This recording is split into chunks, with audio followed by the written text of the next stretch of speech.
your black woman hating son. So it's not even about the man. He's gone. Like it's like that's what hate. I'm telling you, hate and love is two extreme shit that's hard to control. Motherfucking You know headphones. what I'm saying? People do Let me uncontrollable shit out of love and take the uncontrollable shit buffering out of shit hate. off. Love blind I you guess and I. hate Oh blind you. shit! I got a You know what I'm stream saying? going You say somewhere. hateful, I probably need to cut you that off just too. gotta direct it some way. The Mm-hmm. man Where's that this they coming you from? should that she's saying that said It's this the thing about disparaging thing about OBS. black women. You know what I First mean? of all, he was It's just the a thing about hater. OBS. Sometimes you never know. I What? don't know what the fuck you got going on. I Huh? don't really care. Yeah. It's the thing about OBS. Oh, and that's I ran into somebody. They was like, man, they was Who? trying to work too. And I was like, Who? nigga, I don't know you. Who you ran into trying to work? Some random ass person. Random person I was trying to get a light from. What you was at? Right You- down the street on the K. How you get here so goddamn early this morning, boy? I'm surprised you woke my ass up. Nigga, I ain't wake you up. You was on the phone. Yeah, you right. You right. you right. Bluffing like shit. But nah, it was. Shit, you did get my ass up though, bro. Bruh, it was some sickening shit that happened last night, man. What happened? What happened? So, Huh? baby mother, Who? my baby mother, Your baby mama what? she was like, yeah, look, the kids gone Yeah, for until what, Saturday, Sunday. yeah. Basically, I want me some dick, That's what she and told I don't you. want it from you. I want it from somebody else. I'm like, all right, cool beans. So she told you she wanted to fuck somebody else? Yeah, pretty much. I said, yeah, you need to get the fuck on. She told you to get out the house? I don't know where you going. You're getting out of here. Cause she wanted to fuck somebody else. I said, okay, cool, bye. And so, where you living at then? Where you living at? Well, what the fuck you think? That's why I asked you. I gotta go find me one of these bitches. Let me in their house. And But- that's what I'm doing. Where you sleep at last night though? Nigga. Huh? Where you sleep at last night? Shelter. Oh, in the shelter? Yeah, that makes sense. Shit. But guess what the shelter said? What they say? We full. No shit. Man. Man, I want you to hear something happy. You hear me? I'm gonna see if I can pull the chat up, And I man. don't give a fuck that I'm on live. Everybody and their grandmother can hear me. So how long you been in the shelter and shit? Nigga, I wasn't in the shelter. I mean, but you say you was in the shelter last night. No, I wasn't. Where did you sleep last night? Man, I ain't sleep at all. But where did you go? How about that? Nigga, man. What? Huh? Lord Jesus on the cross. So where did you sleep last night? I didn't sleep at all. Where were you at last night then? How about that? Shit. Nigga, I was at fucking Aisha's house. Who's Aisha? Left her house. You know her. That's the little cute little girl, right? Little gay bitch. The gay girl, yeah. Yeah. Yeah. I was at her house for a little while. Rode out.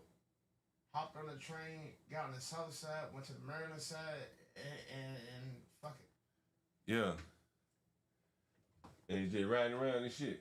Just riding around. God damn. Yeah. Do you? But who your baby mama? Who she done found the fuck? I don't know. Nor do I care. Huh? I don't know. Nor do I care. You don't know who the nigga is or nothing?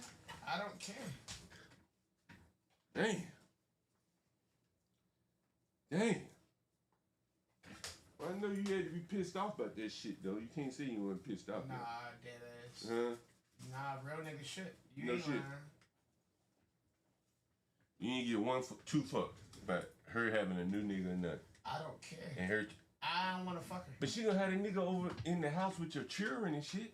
No, my kids is out of town. Oh, the kids out of town. Oh, that makes sense. That makes sense. Okay, yeah, that makes sense. All right, I see what you're saying. Damn. You got me fucked up. My kids there. You got me nah. Oh, but so if your kids were there, you wouldn't tolerate that shit? Hell no. Huh? Hell no. Damn. Damn, let me see how I put you on camera here. A minute. And I got a 2-man set. Yeah, there it is. 2-cam set. Let's see, where's the other camera at? Is this it right here? 2-cam. Yeah, the 2-cam with the 310. Activate that motherfucker. Activate it. Is it plugged in? It's plugged in, right? Is there a camera on right there? I don't know. Damn.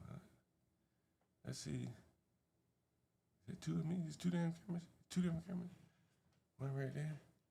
Oh, it's the same camera. Okay, damn. Let me put this camera up. Maybe I need to put the other one up. Yo, my arm is killing me so bad, bro. Need some aspirin. Hey, this nigga wrote me a text yesterday, man. He said he been in prison 36 years, right? Right. I missed his phone call. He like, man, I'll go back to prison, man. I'll go back to prison, bro. I'm like, damn. Wow. Just because I missed his phone call, bro. What type of shit are you on? Man, you nigga be tripping, bro. You really be tripping. You know that, huh? That's sad. You know that, you know that's how it is out here. Nigga go back to prison because you missed my phone call. Something wrong with you. Man, you think, you know these niggas think somebody always trying to cheat him. You know what I'm saying? And so he think I'm trying to cheat him. And hold on, let me get this other camera. He think I'm trying to cheat him. You know what I'm saying? I'm like, what? No, y'all Like, just bro. high as shit went to sleep. You know, I just missed your call, bro. I ain't trying to, run off with your little money. It ain't but like $200 or $300 damn dollar any motherfucking way. You know what I'm saying? Like, yeah, that's chump change to you. Shit, ain't chump change, but I ain't gonna run off with that little bit of money. You know what I'm saying? If I'm trying to run off with some money, make it a couple hundred, make it worth my while, bro. A few 100,000 maybe, Yeah, that's what I'm saying. Like I said before. That's chump change to a couple person, $100, to a like, brother like what the that's hell, chump bro? change. I ain't gonna get you for a couple $100. And so, that was just, he wrote me the text, man. I showed my audience. Let me put this camera on for you, man. I don't know why this damn 310 camera is not working, but we'll do the, I want you to hear some shit too. I might give you some headphones in a minute to let you hear some shit. Let me see if this camera works right here. Let me do it. I should have saved my damn liquor. You hear some looking? Yeah, I should have saved. You wanna go look at some? I would like to, yes. Liquor store ain't even open yet, is it? Yes, it is. It is. Yes, it is. Liquor store open up at 6 o'clock on this side. Get the fuck out of here. Are you serious? Yeah, damn liquor store right open. now, East Wait, it's open. It open up at 6 o'clock. Get the fuck, bro. But Get the fuck, huh? I'm about to take my ass to PIW. What's PIW? Huh? What they say? There is working now. Yeah, I see it. I see a little light. Yeah, what's PIW? Huh? What's PIW? I look ugly as hell. You think so? Yeah, I don't like the camera. You don't like the camera? Let me get this set up right. Oh shit! Which camera is this? Which one are you on? You on this one right here? Let's see. The 310 is actually the 210. To be honest with you. 210. Hold on. It's working. Uh-huh. I see, man. I did. Okay, Yeah, I see. Yeah, I see. Yeah. Let me hide that one. Damn, I got 2 cameras here?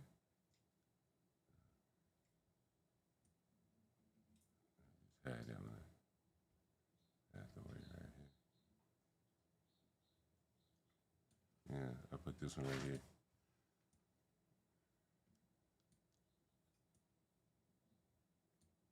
I size this shit up. Right there. It's good like that. Everybody can see everybody. Yeah, you like that? It's fine like that. You try to make the shit all super perfect. Yeah. Yeah. Did you close your other live off? What other live? You said you was on live before. Oh, no. She was good. Hey, so your baby mama,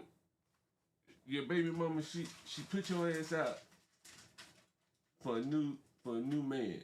No, she ain't put me up. Well, She just said, man, you gotta go. yeah. Because I want to do what I want to do, and you don't want to be here Damn. while I'm doing what I'm doing. Hold on, my lovely lady Lisa right here. Go ahead.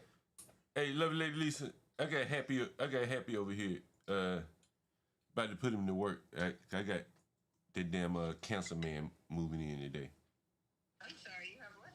I got Happy, Johnny brother over here, because I got the cancer man about to move in today, so I got him helping me do some work over here today. What are you talking about?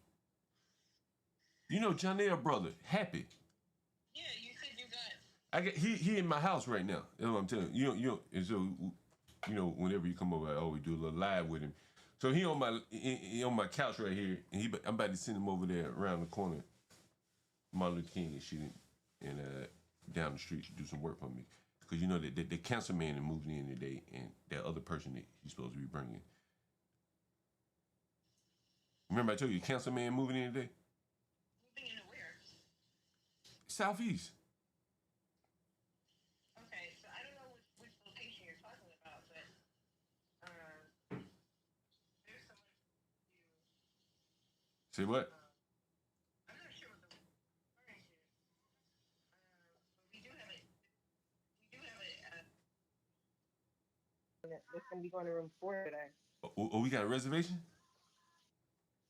We got a reservation? Oh, he booked a while back? Oh. To room 4? Okay. How long the person gonna be there? They booked room 2, but they're gonna go to How long they gonna be there? How long they gonna be there? like 4 days. Oh, okay. All right.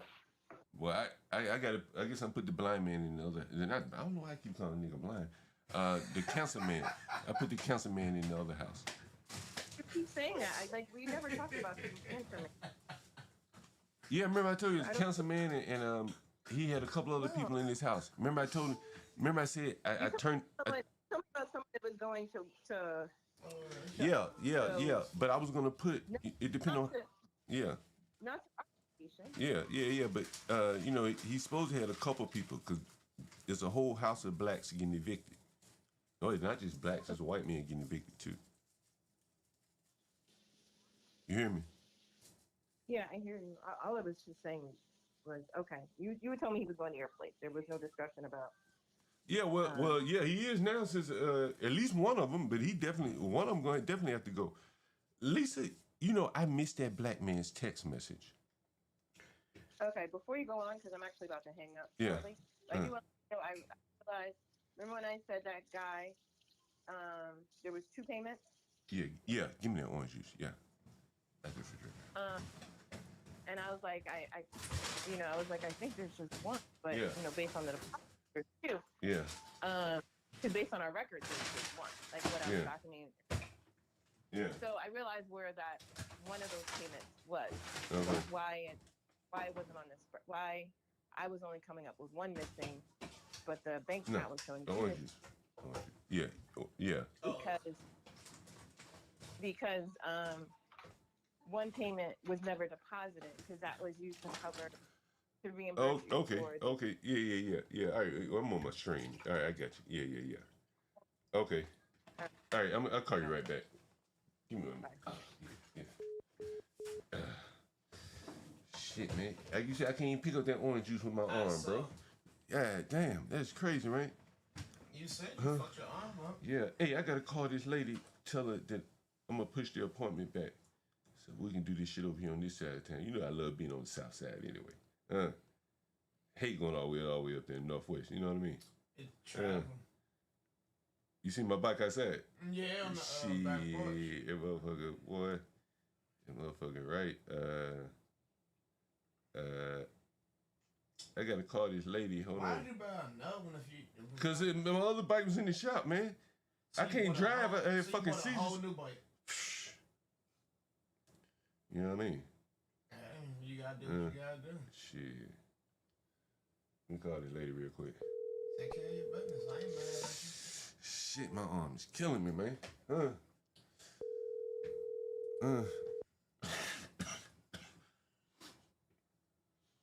Yo, man, let me give you some headphones. I want you to hear some shit. I'm gonna let you listen. Man. Before we do that, right? Yeah. No funny. What? Can I see like $3 to go get some singles real quick? Huh? Can I see $3 to go get some singles? Why you didn't get the motherfucker before you came over here? Niggas, I Your ain't got no call money. has been forwarded. Oh, If I would have had money, I would just did it. yeah, I'm that type of person. I don't even like asking people for shit. yeah, yeah. Where you gonna go get some singles at? The blue store right here. Man, hey, you say you looking for a woman, right? You looking for a I'm woman? always looking to do. I'm Huh? always doing that. You looking for a woman? I saw some sister gals on the train yesterday, boy. Boy, they was out there. I seen Out them. there yesterday, Oh, boy. they was out there. Huh? Man, They out there yesterday? I mean, they little hood asses look good. I'm like, Yeah, man, they were out there. You saw them yesterday? Boy, had their Hey. sundresses on. Yeah, Thick as he mother. yeah. I'm like, girl, where you behind that at all winter? Where you just hiding it at? All summer they be hiding. Man, they been hiding. The hey. summer just getting started. I want you to see one though. Here's one that I want to get your opinion on. Sister gal. Don't give me no, show me no ugly bitch. Nah. Look. Who is that? Look. Here's sister gal I saw on the train. God, damn, you thick as a bitch. She thick. She thick, huh? She That's a good, thick one. ain't she? That's a thick one. You like that? Honestly, you like that? Yeah, she alright. I mean, Would you hit that? Honestly, would you hit that? I would hit it, but Huh? I'd be like, sis, you know, let's go jogging. Let's go walking.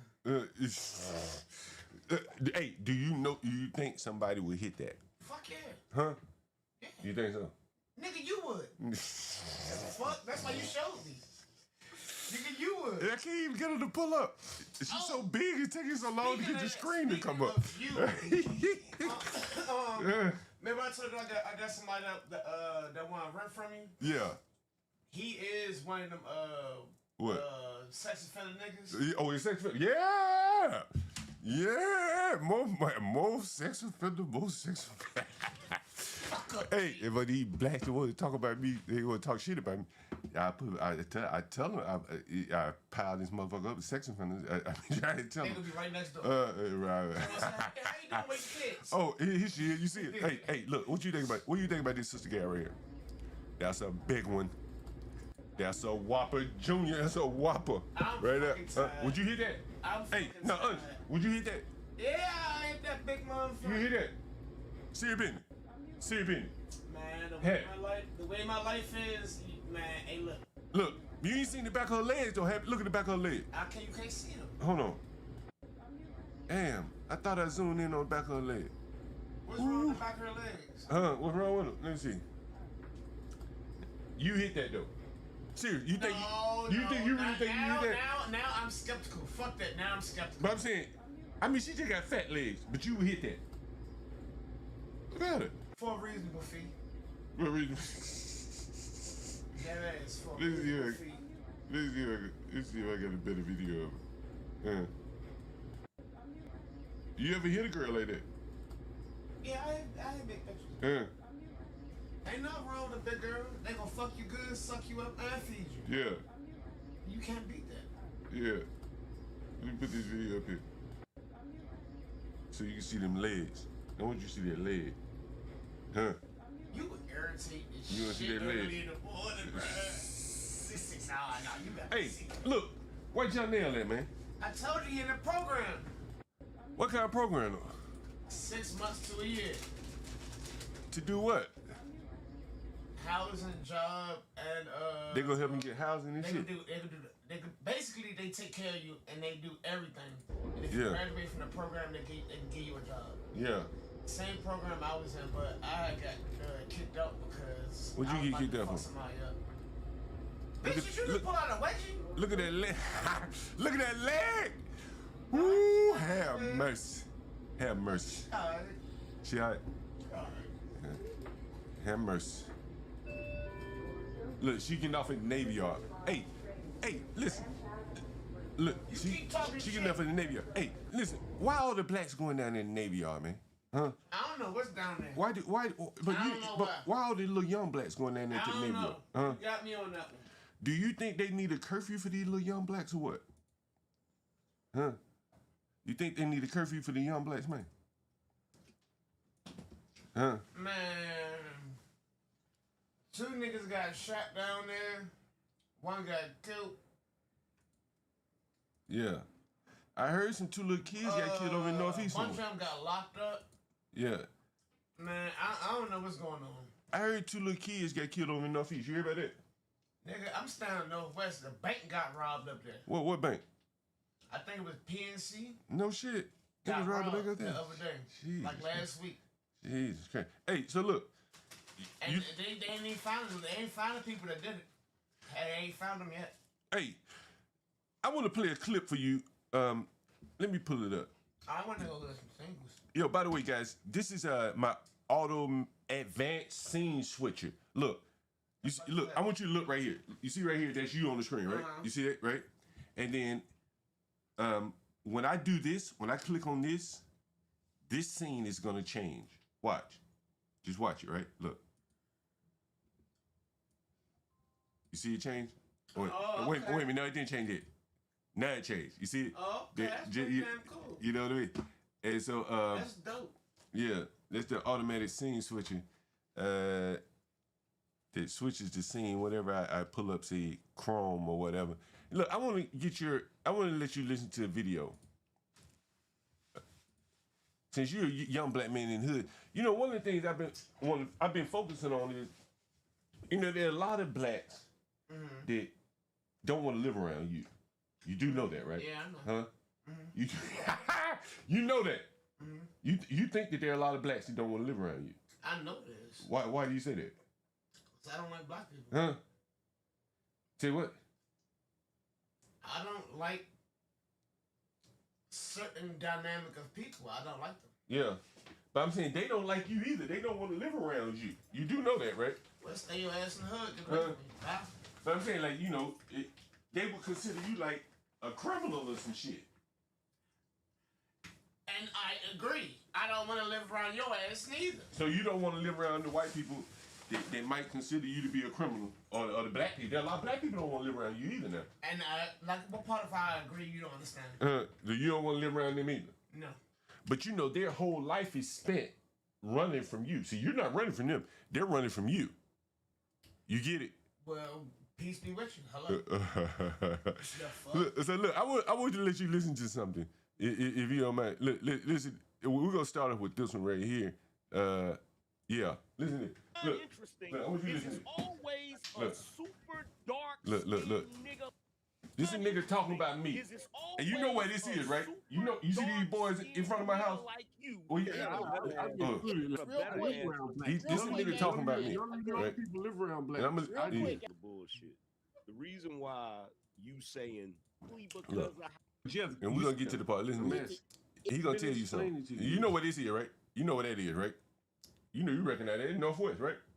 Yeah, that's Yeah. So I hired some niggas to shovel some snow, right? And he criticizing me. These niggas ain't got boots on. But anyway, today, so what? look. don't They spend a lot of money. If they is, stay fucking to full. shovel your Listen, damn hey, snow. what do you think For about this? most of us, that's just some normal shit. Because he talking about you. You may have He paid really talking about somebody you. black to do this. You may have And so paid I want to know somebody what you think about this. Angry man Listen. from black people. Listen, he talking about you. I'm using it, and I'll let you hear the point. Listen. Urban. That's another reason why I go hard in the paint because I don't ever want to. He's talking about you. Don't ever want to live around What do you think about it? ignorant savages. And you know who you are. I don't ever want to be around you. I don't care about your plight. I don't care about your struggle. I don't care about none of that shit because I understand one thing about you. See, I'm old enough and wise enough to know that trying to get through to niggas like that intellectually is a waste of your time because you. You son of a bitch. What do you think about it? Huh? Something wrong with him. Oh, you think something wrong with it? Something wrong What with him. do you think wrong with it? Oh, just keep the headphone. Nah, Keep the headphone. I want you to listen to it. What do you think wrong with him? The simple fact that he said, Huh? I don't give a fuck about you, where you came from, your Yeah. struggle, what Yeah. you're going through. I don't care. I don't want to be around you. Yeah. Nigga. Yeah.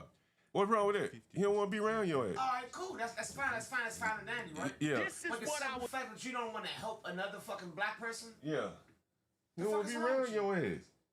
He don't want to be around your black ass. So, with that being said, right, Uh, it'd be cool and fine and dandy for a mob, as the white people call themselves, a mob come take those people that you're talking about and just kill them. I guess so, shit. Huh? You'll be happy with that. I guess he would be. Look, he said, look, he tired of dealing with your black ass.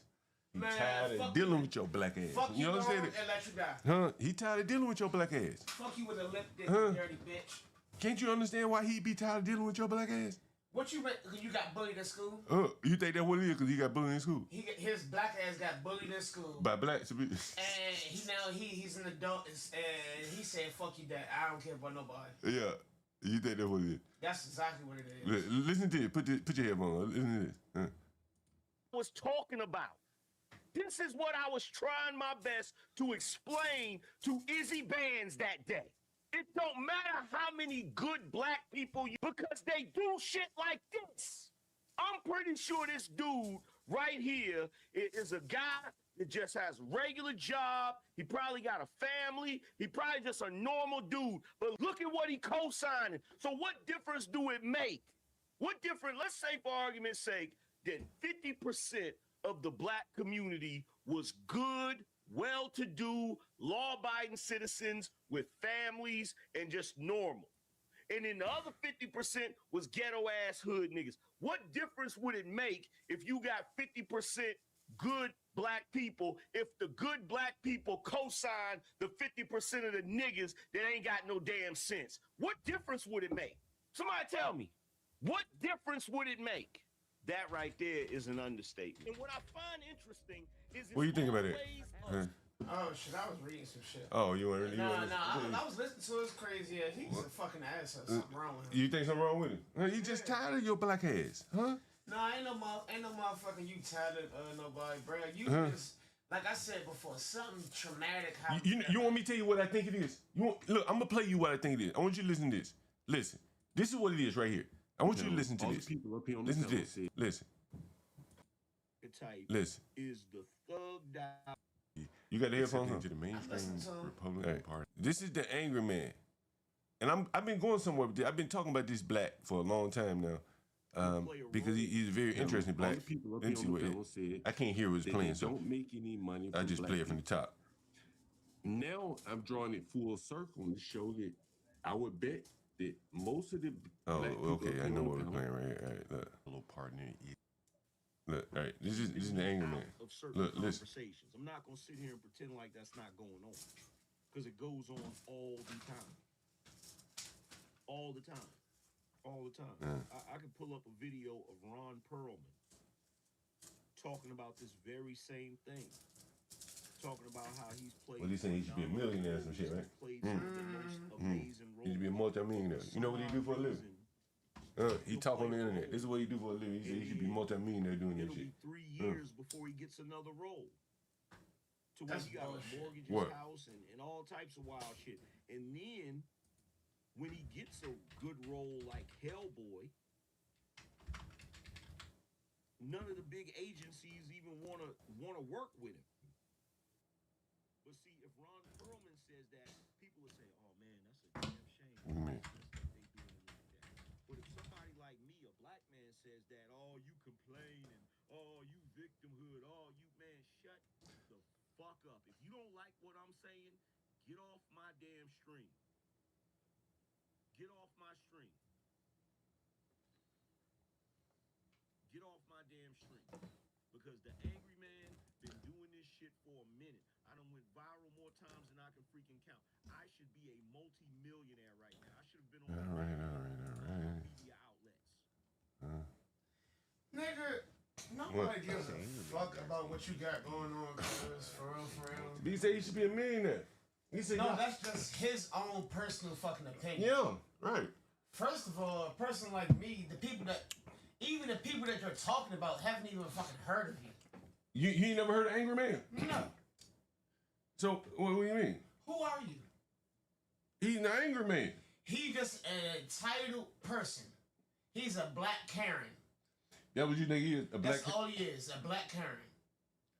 That thinks he's above everybody else that's his color, like your crazy ass. You think I think I'm above all these niggas and I live around these black ass niggas? Yes. All right, keep going. And that's it. He's Yeah. an Uncle Ruckus. You think he Uncle Ruckus? He's an Uncle fucking Ruckus. But you know, the people call me Uncle Ruckus. But you know the difference between Angry Man and me? He afraid of the blacks. He thinks he should be a millionaire from a distance, right? He think he's gonna get rich from a distance by dealing with the blacks. It don't work like that, right? Like nah, if he don't fuck with you, why would I even spend money your way? right, like I wouldn't throw a penny at your ass. I'm in the ghetto. People passing deals past me all day. He on the internet. There's no deals being had on the internet. If he want to be a millionaire, this is my advice to Angry Man. You have to deal with them. You got to that you're talking about. You got to deal with. make some money off of him, Angry Man. Do that. If they so low, if they so low, they so trashy, Angry Man. Why you can't outsmart these dumbass blacks? You ain't shit. And make some, like, seriously, right? Yeah, Huh? make it make sense. Right? Make some money off of them. If they that damn dumb, make some money off of them, right? Don't complain about them. Just get rich off of them. But he's mad that he can't get rich off of the dumb blacks. Ain't that interesting? That's very interesting. It's very interesting when you think about it. Right? If Angry Man was down here on the streets like me, he could talk about them like I do. But he'd be making money off of them. I see the video. You talk shit about him right in their face. But you better go make some money, right? You ain't come over here for free, did you? Not at all. See, Angry Man can't get down the street because he don't like the savages like you. That's what his words, not mine. No, right? You are right. Right? He said savages, right? He called you a savage. But right? my thing is, I'm not that person that he's the demographic that he's talking about. Who you think you don't think he talking about you? Can't be. Why? Cause I'm no savage. I'm not ignorant. Nor am I dumb. You don't think he talking about you? He's talking about people that's like me, but I'm not that person. Like you. So he talking about people like you. Okay, whatever. Keep it moving. Something wrong because. You think something wrong with? Where you from? Huh? Where's he from? New York or somewhere. I'm not sure. And he got the fucking, So what? you think I'm tired. you think something wrong with him? Something gotta be wrong with him. Something ain't right. Yeah, it's very interesting. All his piss is not hitting. So back to your lady. Are you gonna go back to your lady's house now that she done told you she wanted a man for the week? Bro, it's not like that, but yeah. So when are you going back to her house? Sunday, Saturday. So right now she's with a man. Yeah. And Sunday you going back, Saturday, whatever. I keep telling you, we're not in a relationship. Okay, but you can't go there right now. Indeed. Cause she want to be getting her freak on all over the house. Exactly. Damn. I ain't mad. How that make you feel though? I'm good. You can't be good with that. I'm totally fine. How can you be totally fine with some shit like that? Because nigga, we not in a relationship. Well, why you just can't stay there then? Would you stay there while your ex girl getting It's just a random girl, man. Were y'all in a relationship and shit? Nigga, that's my whole ex-wife. Did you love her and shit? That's my whole ex. Were you in love and shit? At some point in time, I had to be. Yeah. We went Like, I can't imagine your ass. And said yes. I can't imagine your ass being in love. That's how she sound weird as a motherfucker. That shit sounds weird as a motherfucker. You told her you love her and shit. Yeah, one point in time. Shit. Hey, let me make a phone call. Give me my headphone real quick. Hey, call it late. Tell them I'm running a bit late. Can I go with the savings now? Yeah, we about to go anyway. You know what I mean? Nigga, you want to be on streams and live and all this other shit. Yeah, we better go get this money, man. Let me call this lady. Fucking arm is fucked up, bro. What you do? Who knows, bro? Oh, God. Who the fuck knows, bro? Who knows? You probably just slept with that motherfucker around. Been like this for like 3 months though. Oh wow, that's not. You need to go to the hospital. Yeah. And the lady, she stand me up. No, nigga, it's not even Let me 9 see. o'clock in the morning yet. Yeah, but she told me 9 o'clock. That's one. It's 8:44. Yeah, let me. She probably in the shower. I need to push it back. Just text her. Yeah. After. And she got to the text messages at one point in time. Yeah. Oh, shit. All right, so she's gonna be with a man this week. Oh, you gonna ask her about that shit when you get back? Like, who the fuck was you with? Care. You don't care? No. That ain't my pussy. I ain't fucking her. I can care less what you do. And where the kids at? They out of town somewhere with their grandma. Damn. So she like getting it in. Mm-hmm. Damn. And you ain't got nowhere to go. And you ain't got nowhere to go. Who, me? Were you mad at her for this shit? No.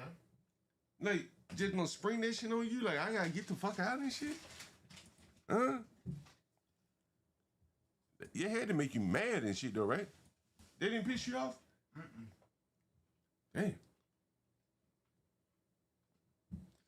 That'll piss me off to no end.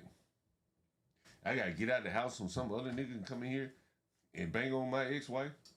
Mm-hmm. Damn. That's wild as shit. Damn. What made Johnny go in that program, man? And you just tired of being tired, I suppose. Yeah. You just said, fuck it, I want something different. I gave him a place to live. Why he just didn't say that? Huh? And that part, I have no fucking idea. He beat me with a baseball bat with that one. I knew you weren't gonna say that long. That's all you gotta do is fucking clean up. That's all you gotta do. I knew you weren't gonna say that long. That's all you gotta do is clean up. Man, we need to call this cancer nigga. It's a counselor or cancer? Cancer nigga. So you got a cancer nigga, a blind nigga, and blacks. And Yeah. oh, I'm sorry, one white person. I got some white, I got Northwestern white people too. Man. Yo, you know, I did not know this. So I got this one white man, and he's look. Well, my phone got some charge. Look, I got this one white man, right? And he's missing a leg, right? Right. Or he's missing part of his leg, right? Right. So I go to the house yesterday. I didn't know this. They have to put like talcum baby powder on their stump. Yeah. You knew that? Yeah. I didn't know that. Man, it was baby powder all over the house. I'm like, what the fuck is all this powder? How much you need? I don't know. That's all you gotta do is rub it on that junk and then put your damn prosthetic on. Oh, is that what it is? Yeah. Yo, there was baby powder all over the house. I'm like, what the hell is this? But it was that powder from Oh, he got the white one or the pink one. What? It's two different baby powders. It's the white one and it's the pink one. I guess it's white. It wasn't pink. It's two different baby powders? Yeah. Damn. Now, let me call this nigga. I hope he not in this. Who you calling? John L? Nah, you can't call him. I can't call him until next month. What, they in a rehab to the point where you can't even call him? You gotta go up and ring. What the fuck is this nigga upstairs doing? Go ahead, what you say? That's annoying.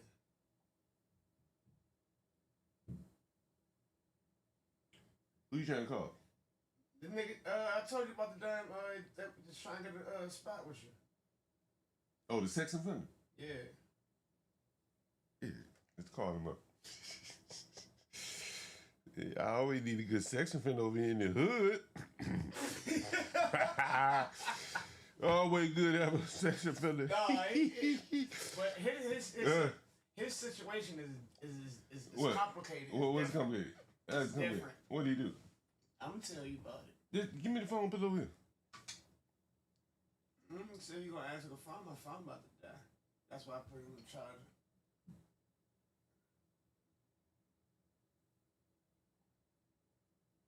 How you meet him? What's up, Slam? Oh, all right. Hey, yo, I'm right here with Nate, bro. Remember I took my childhood friend, he a landlord or whatever. Yeah, I'm about to put you on the phone with him now. You good?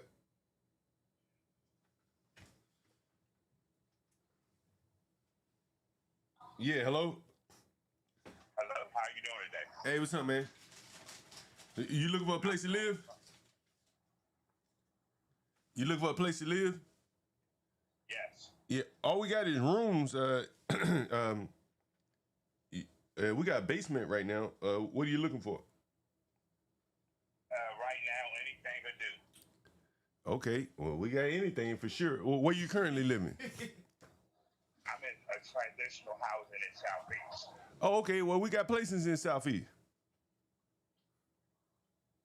Okay, like I just got a job in Northwest. Do you have anything in that area? Nah, we don't have anything in Northwest right now. Only Southeast. Okay, and how much would the rent be? Well, we got we got a lot of rooms. So it just depends on what type of room, how big of a room you want. We got some real cheap rooms. Real small. People just getting started, stuff like that. Trying to save a little money. So it just I can send you a link. You can take a look at kind of the places that we have, and then let me know which one you're interested in. Like I said, we got twin bedrooms, full size bedrooms. We got a basement over here in Southeast. I will be very interested in that. Yeah. Now, wasn't they told me you don't have any problem living around children? You on a registry or something? I am on a registry with no restrictions. Okay, cool. Got you. Okay. Basically, my case ordered on a pimping case. Say that again. My case ordered on a pimping case. Oh, you a pimping? I told you shit Something different. like that. God damn, I ain't even know motherfuckers still be pimping this shit. In DC? Hey, it happens. Hey, so what the hell do they charge you with? Like, what the hell I'm curious now. Charge extortion, blackmail, and several abuse charges. Get the fuck out of here. How did they catch you? What the women told on you or something? Yeah, like one of them that I was extorting and she was working for me.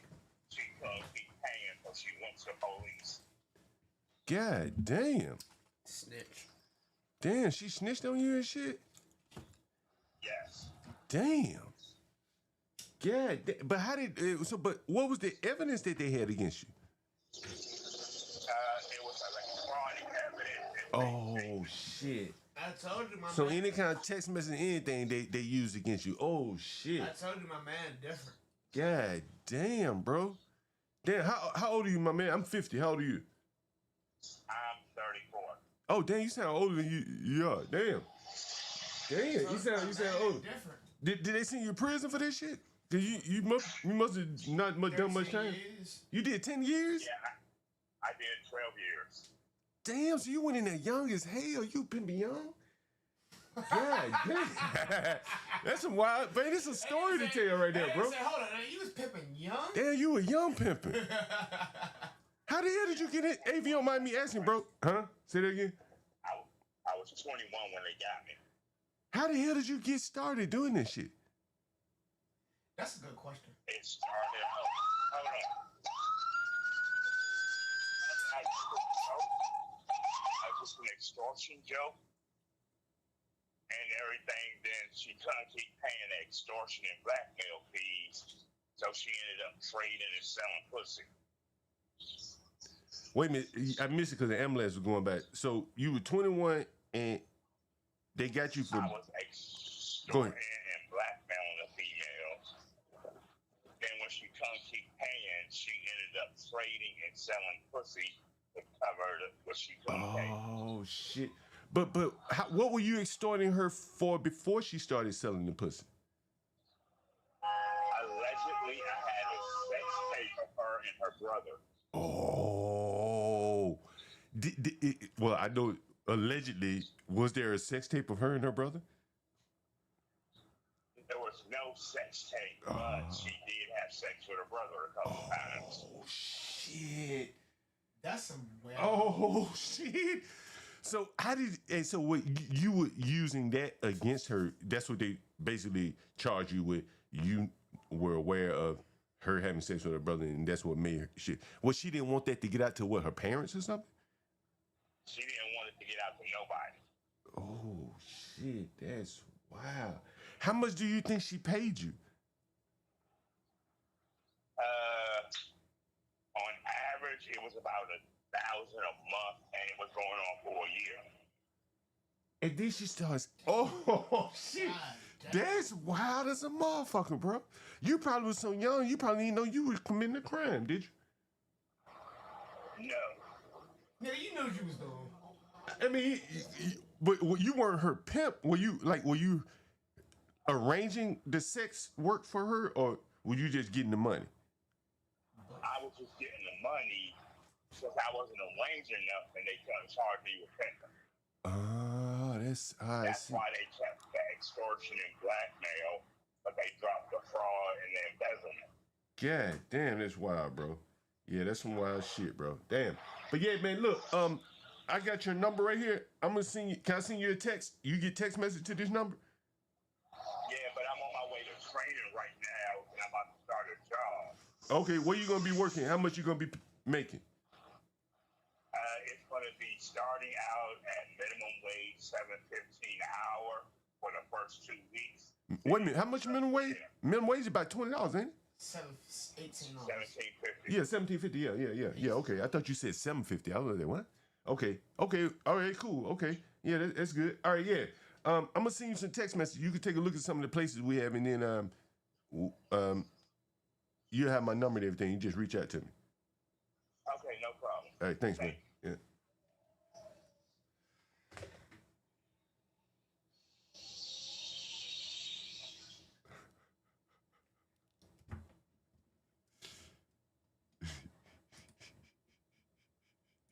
You a wild nigga. I'm a wild nigga. He was just sleeping with his sister. He just pimping.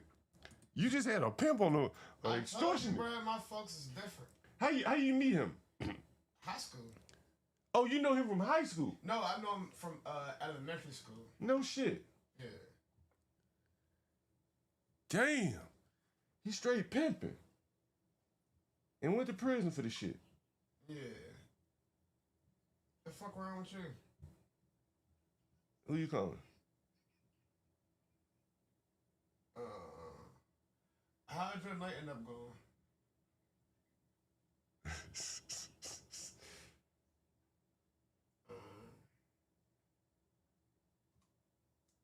What's going on with you?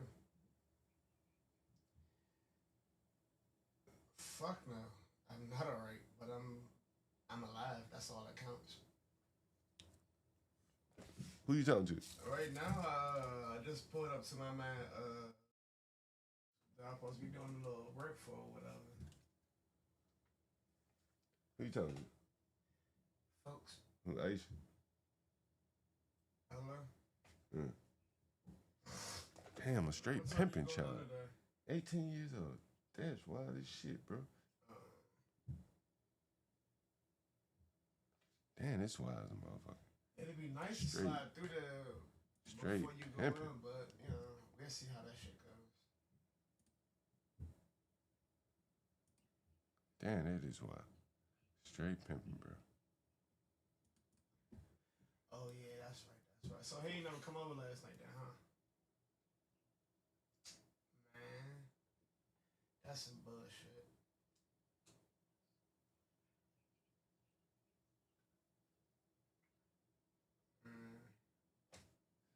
Anyway, anyway, No funny. Let me get at you later. yeah. All right. Oh shit. I've been working on this clip right here. There's this time. There's the lady. Oh yeah. Yeah, hey, good morning. Hello. Yes. Hi, good morning. Hi, I'm running a little bit late. I hope you're not there already. I was text you earlier, let you know I'm running a little bit late. Oh, okay. No, I'm not. Okay, good. Can we push it to like, does 12 o'clock work for you? Sure, 12 works. Okay, yeah, because I have some appointments on this south side of town that I need to clear my calendar over here first, and then I'll be on the northwest side. So I'll see you at 12. Okay, sounds good. All right, thank you. Mm-hmm. All right. Should we call this council nigga or what? Why you keep calling it? He has a fucking name.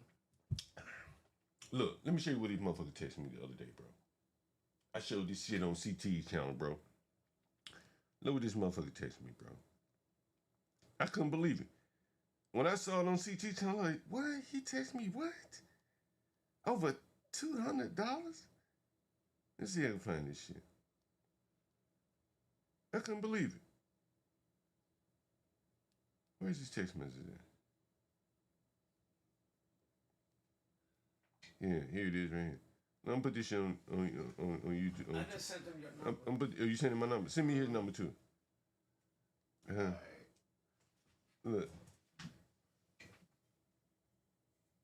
Look, peep this shit. So I missed his phone call, right? Oh, the damn, the retarder. Yeah, I missed it. The council nigga, right?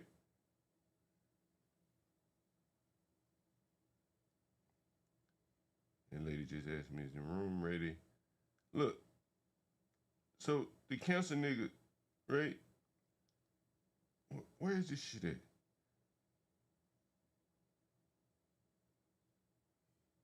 Where? I know he just texted that screenshot. Wait, maybe it's on my Twitter.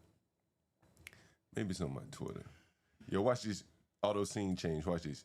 The scene gonna change as soon as I click up here. The scene gonna change. You're gonna see it right here. It's gonna change to what's on the screen right here. What? You see? You saw that? You saw that? Yeah.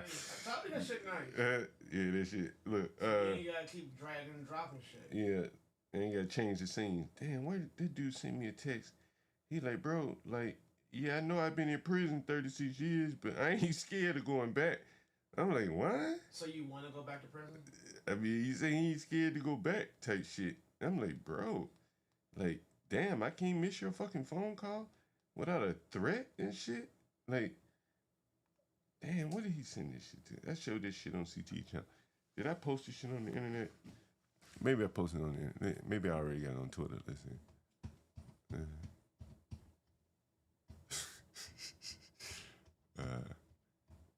I gotta talk about that too. Look, I know this dude right here. Look, I know this dude. I see him somewhere. Nah, he from Alabama. No, I seen this nigga somewhere. Nah, yeah, probably on the news. He killed his baby mama. Why? In the Walmart parking lot, man. Why? Huh? Who knows, man? The fuck she do? Huh? She did something. Who knows, bro? But I know the dude. He grew up right around the corner for me. Oh, for real? Yeah. That's crazy. Yeah. You could have been the same way. You messed up. I could have missed that. You messed up, man. You could have been the same way. Bro, I got to put some of these text messages. Bro, this motherfucker here desperate as hell, bro. This motherfucker desperate as hell, bro. Look. That's it? Look, this one on right here. Look, this one of the messages right here. Look. Stop. Look. You see that? He on the machine, right? Okay, so right. He what's said, the look, problem? he getting evicted. Look, he said, these people are messed up at their apartment Alright, so complex. what the fuck they gotta do with you? He trying to move, man. You know what I'm saying? They try and go, they need the money. Look, damn, where is this shit at? He's the Hispanic laborers. Look, these people next up. Man, I had a text message from that damn dude. He was like, man, I ain't afraid to go back to prison. Yeah, she was amazing, bro, that he said that to me.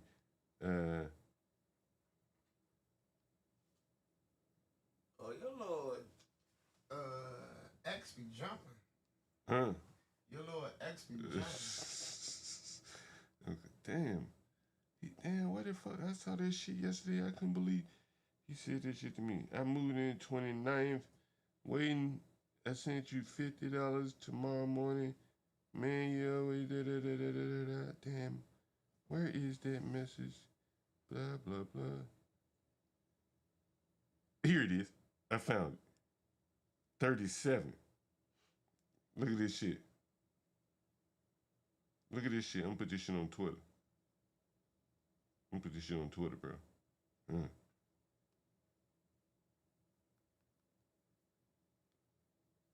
gonna put this shit on Twitter. Look at this shit, bro. Look at this shit, wild shit. This nigga been in prison. We about to call him in a minute. He been in prison like 30-something years. Look what he said. Look what he said to me. So look, I missed his call. You know, so you could send somebody a message. Say, can I call you later? Right? Look what he write me. Look at this shit. Look at that wild shit, bro.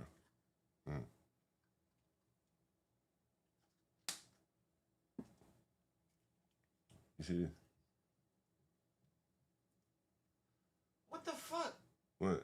Because you missed a phone call? Yeah. He said, look. What that got to do with you being in prison for 37 years? He said, please don't do that because don't play it all. 37 years don't mean nothing to me, so please, I don't want to go through this. So basically what he's saying is, look, man, I've been to prison, man. Like, I did 36 years, right? And he's like, I'll go back to prison, man, for the $200 or $300 I done sent you, bro. You know what I'm saying? Like, so this is what I'm saying. Like, this is what Angry Man is saying, that he don't want to deal with people like this. These quick, prone to violent people. He don't want to deal with them.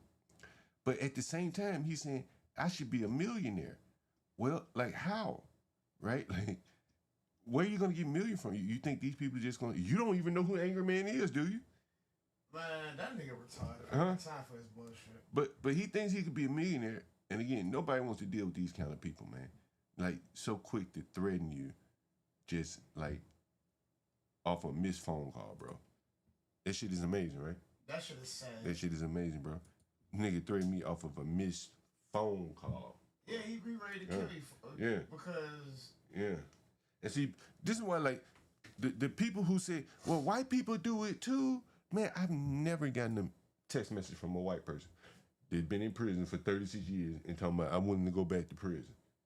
Like, over a missed phone call. I've never seen a white person do that, right? Like, most people don't want to go to prison, bro. But these blacks, they really don't mind going to prison. No, that's just a fucking ignorant person. Yeah, well, okay, well, there's a lot of ignorant people. A lot of ignorant people, man. Who is this right here?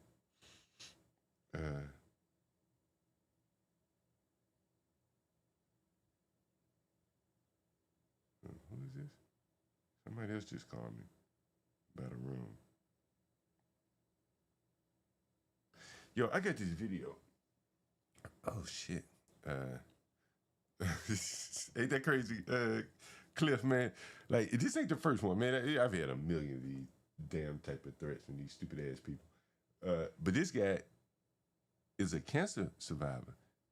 He's been in prison 36 years. I mean, yeah, he's been in prison 36 years. He's 37 years, and he has cancer real bad, so you can hardly hear him make out what he's saying. You can hardly hear what he's saying because he has cancer. Like, look, I just showed you the message. He's spent his time on the machine. Look. Call me so I can bring you the other money. Look. So after he threatened me, look, this is after he threatened me. Oh, shit, I'm not showing. After he threatens me, look. He sends me another text. Look. He sends me another text message. Call me so I can bring you the other money. Like, these people are schizophrenic, man. Off nothing. Huh? Yeah, that's what I'm saying.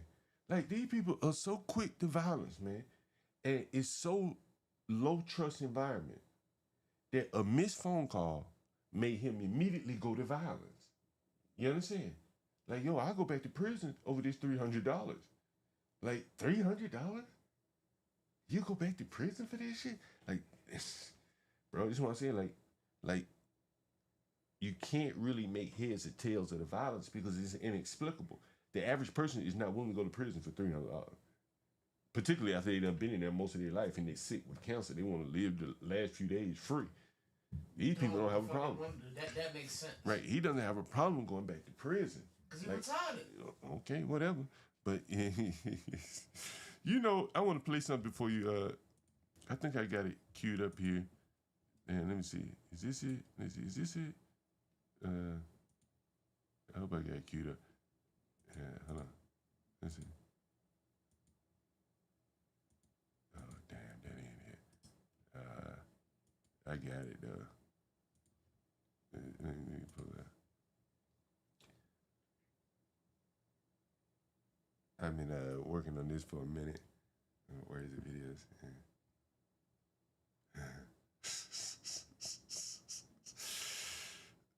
Oh damn. Is this it right here? Damn. Where did I put it? Damn. Where did I put that shit? Oh, I know where I put it. Oh yeah. Yeah. And my screen is scrolling a little bit slow. You been down in the Navy Yard lately, man? Nah, I ain't fucking around with them damn youngins. What? Oh, you don't go down there either? Nah. I mean, I've been past there, but I ain't been chilling down there. Nah, they been turned the fuck up. I ain't got time for them kids. Yeah. They wild like that, I ain't got time for them fucking kids. Yeah. You going back to that nigga? Man, he said some very interesting stuff, bro. Some stuff I want you to hear. I'll see if I can find it. In the meantime, let's see if I can find. You know, one of the things we're gonna have on this channel, and maybe I'll do a preview of it now. Yeah, I think I will do a preview of it now. I'm gonna call my real estate agent. And the guy got his cash up in on time this morning. I'm gonna call my real estate agent, and we're gonna start like checking in on the DC real estate market. And I think he'll give us some insight on real estate in general, particularly if inner city real estate, and a lot of it kind of tracks. And so, matter of fact, let me call him right now, schedule a time, and we're going to talk real estate, talk shop with him. Give me a minute.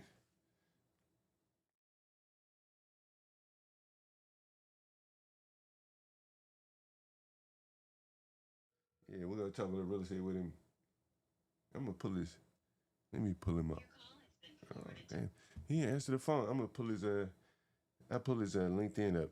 But yeah, we're going to have him up on the channel. Watch this switch. Look at that switch. That's pretty slick, right?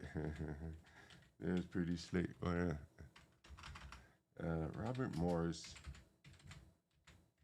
DC real estate.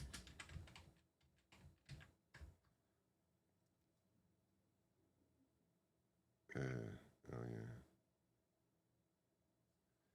Robert Morris, DC real estate. So this is him. He should be here. Robert Morris here. Hello? Hey, bro, you on my channel? Hey, I just called Mr. Morris. He ain't even answer my phone call. Yeah, well, I guess your whole DC real estate agent thing is coming to fruition. I guess. Let's see, where is he? I'm looking for him.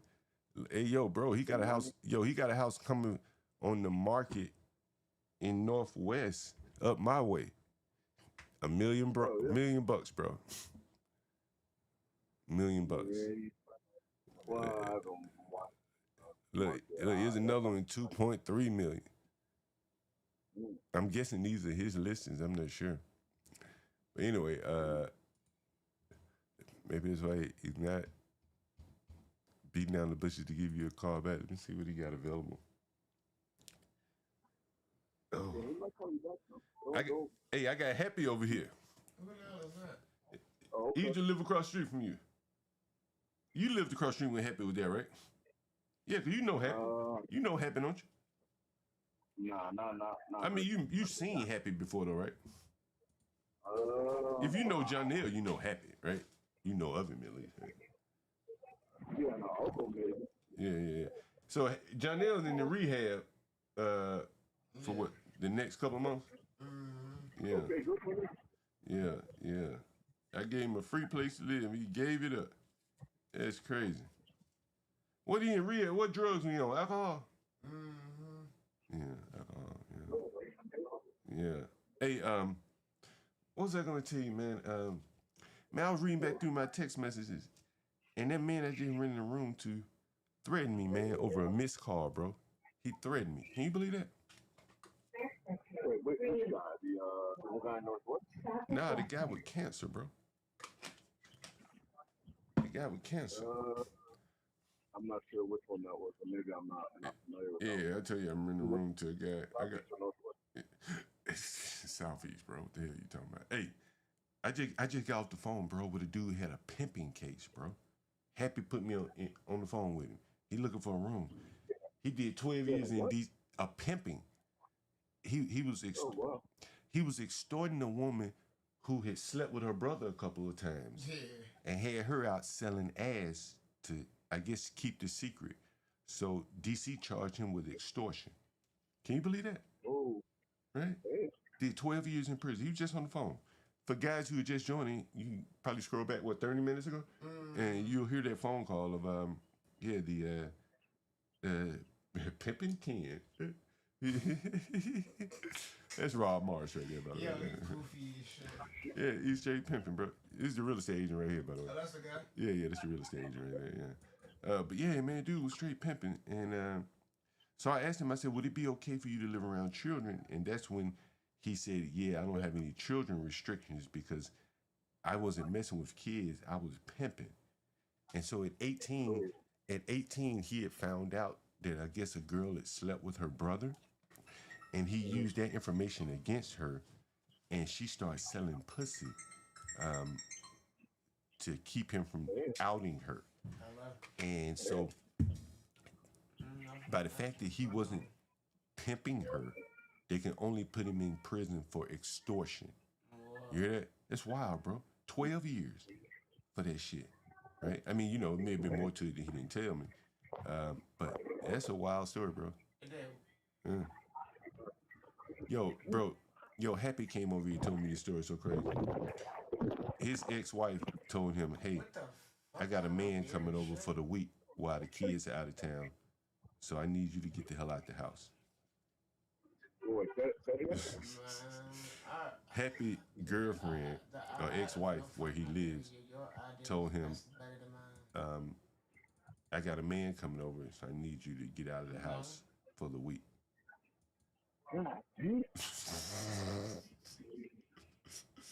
So you think What are you talking about? What? I'll look into it. What do you mean? That's some wild shit, right? There's some wild shit right there. You should have smacked the shit out of it. I mean, pros and cons everything, right? Say what? So the pros and cons everything. What do you mean? The freaking I guess it last is. time you tried to call the Say what? police and that shit backfired on He him. was living there for free, right? So, cons to everything, but Make it make sense. He was right there. Oh man, that's crazy, bro. That's crazy, bro. Only you would look at it that way. pros and cons to everything. Oh yeah, I'll see you later. All right, man. And I'm like, y'all Oh like, shit, you oh know shit, oh it's shit. cameras on That's the fucking crazy. house. What the fuck you talking about? And then that's when she switched her story around. They was like, sir, you go ahead about your business. Next, you coming with us. What you talking about, man? I mean, like, man, I don't fucking know. I don't deal with shorty.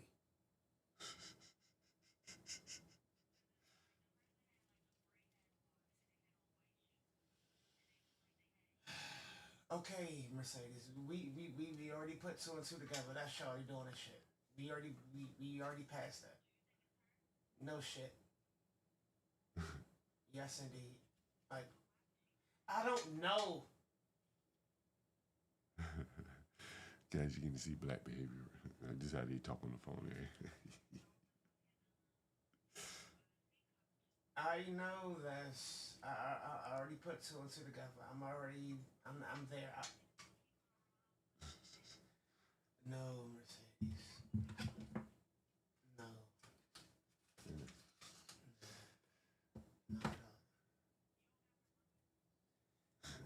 you like it? I'll send it to your phone. Oh shit.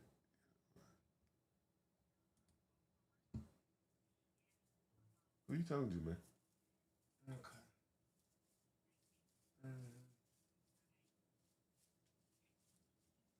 Oh, I know what I'm looking for. Open.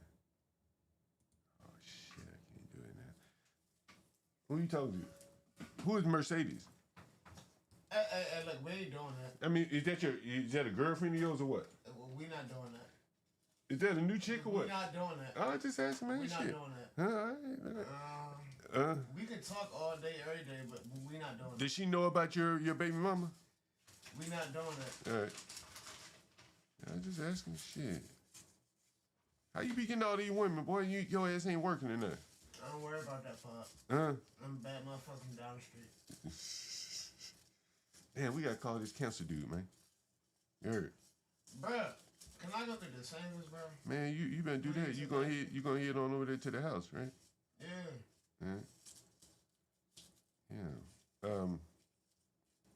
What's I gonna tell you? So basically, I need you to clean up, right? Which the whole jump or which from? Just clean it up. Anything you see, put in trash bags. There should be some trash bags on the back of that door right there. When you walk out. Mm-hmm. What the hell are you eating? Your peanuts. Oh. Yo, I want to show something to you. Let me see, where is this You shit? keep saying some type of damn video. I'm tired of looking at Angry Man. He pisses me off. You don't like? Oh, you know what? I don't like him at all. I do want to play this. Let's see. I hope I got it. Oh, I hope I got it. Oh shit. Oh, you got coffee. I forgot you got coffee. I ain't making any coffee though. It's okay. I'll make it. Nigga, you better get the fuck out of here. I know. I can get a cup of coffee, motherfucker. Damn, I got this clip. I wanted to play this shit. Where the fuck did I put it? Shit. Oh, I know where it is. Hey, where you going? Get some water? I need that too. Look for your trash can.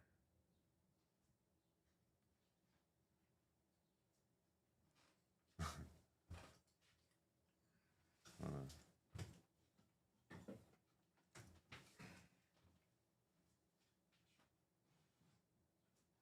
Damn. I can't fucking find it. I had this shit all ready to go and then I lost it.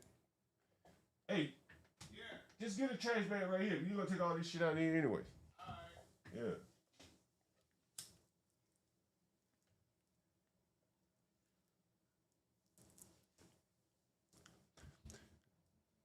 What the fuck you doing back there?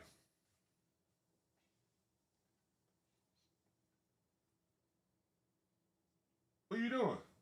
Get water. I got water right here. Oh, you talking about for the coffee? Yeah.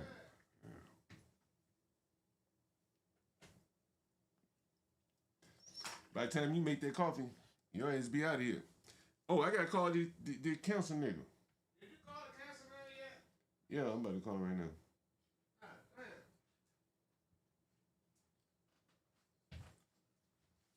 Your buddy named Sean, right? Yeah, Sean. Okay. You got his number? Yeah, he just texted me. All right. What thing at? The coffee? Look, I see all that. I'm talking about the trash. I throw this out. It's a trash bag. I think it's a trash bag.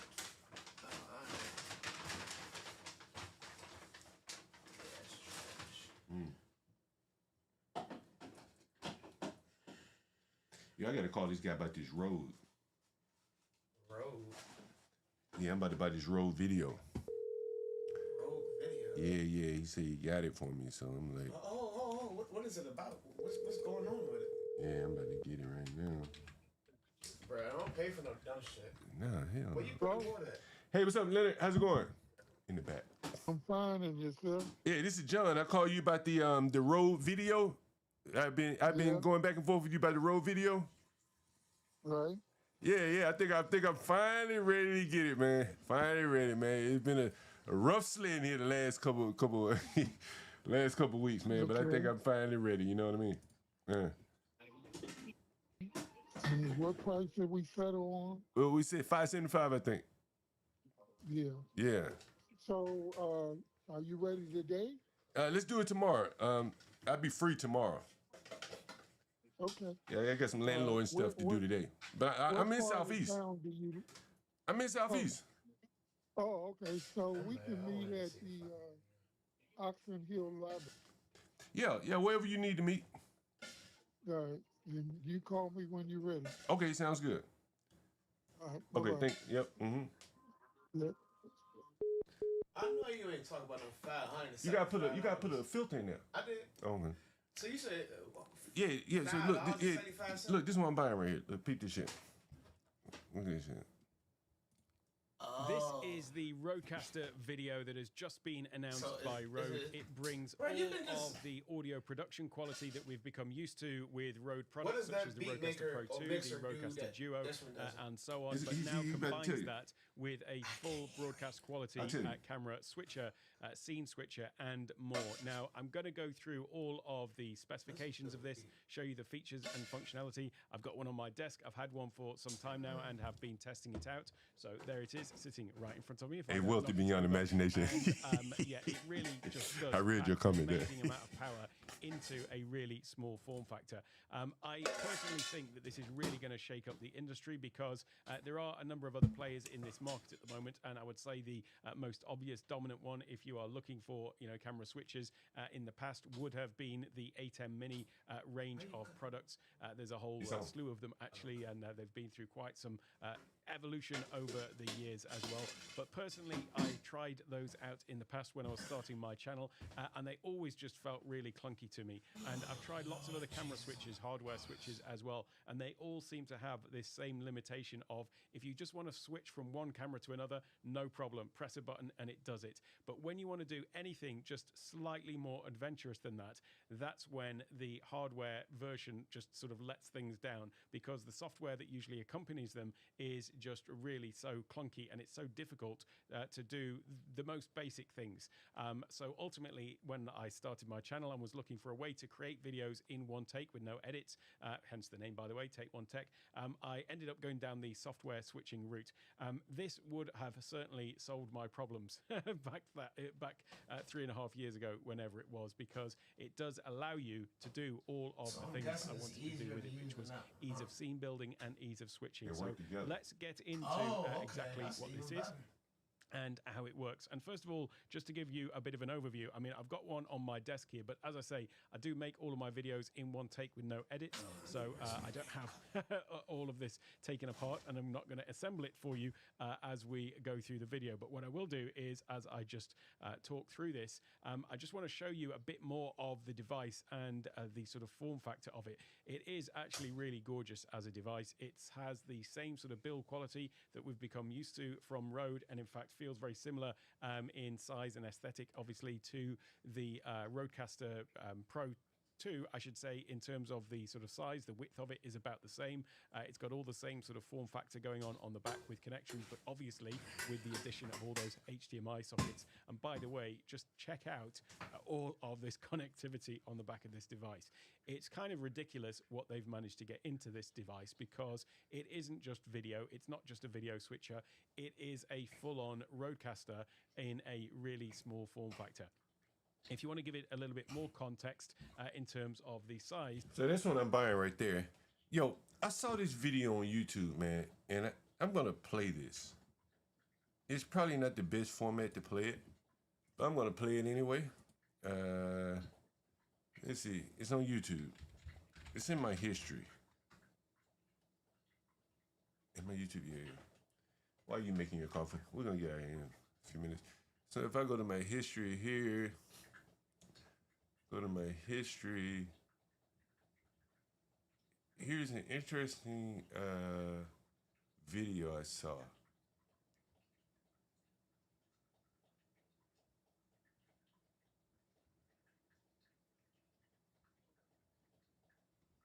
Somewhere in here. Somewhere. In my history here. That's a camera video. Cameras. Oh, here it is, right here. Check this. Most people who start a YouTube channel will never make $1 from it. And I can usually tell within about 5 minutes of talking to somebody on whether they're going to make it or not. Not because I'm a genius, because the same 5 things show up every single time. You know, I was going to do this with Universal, and we probably will get back to it.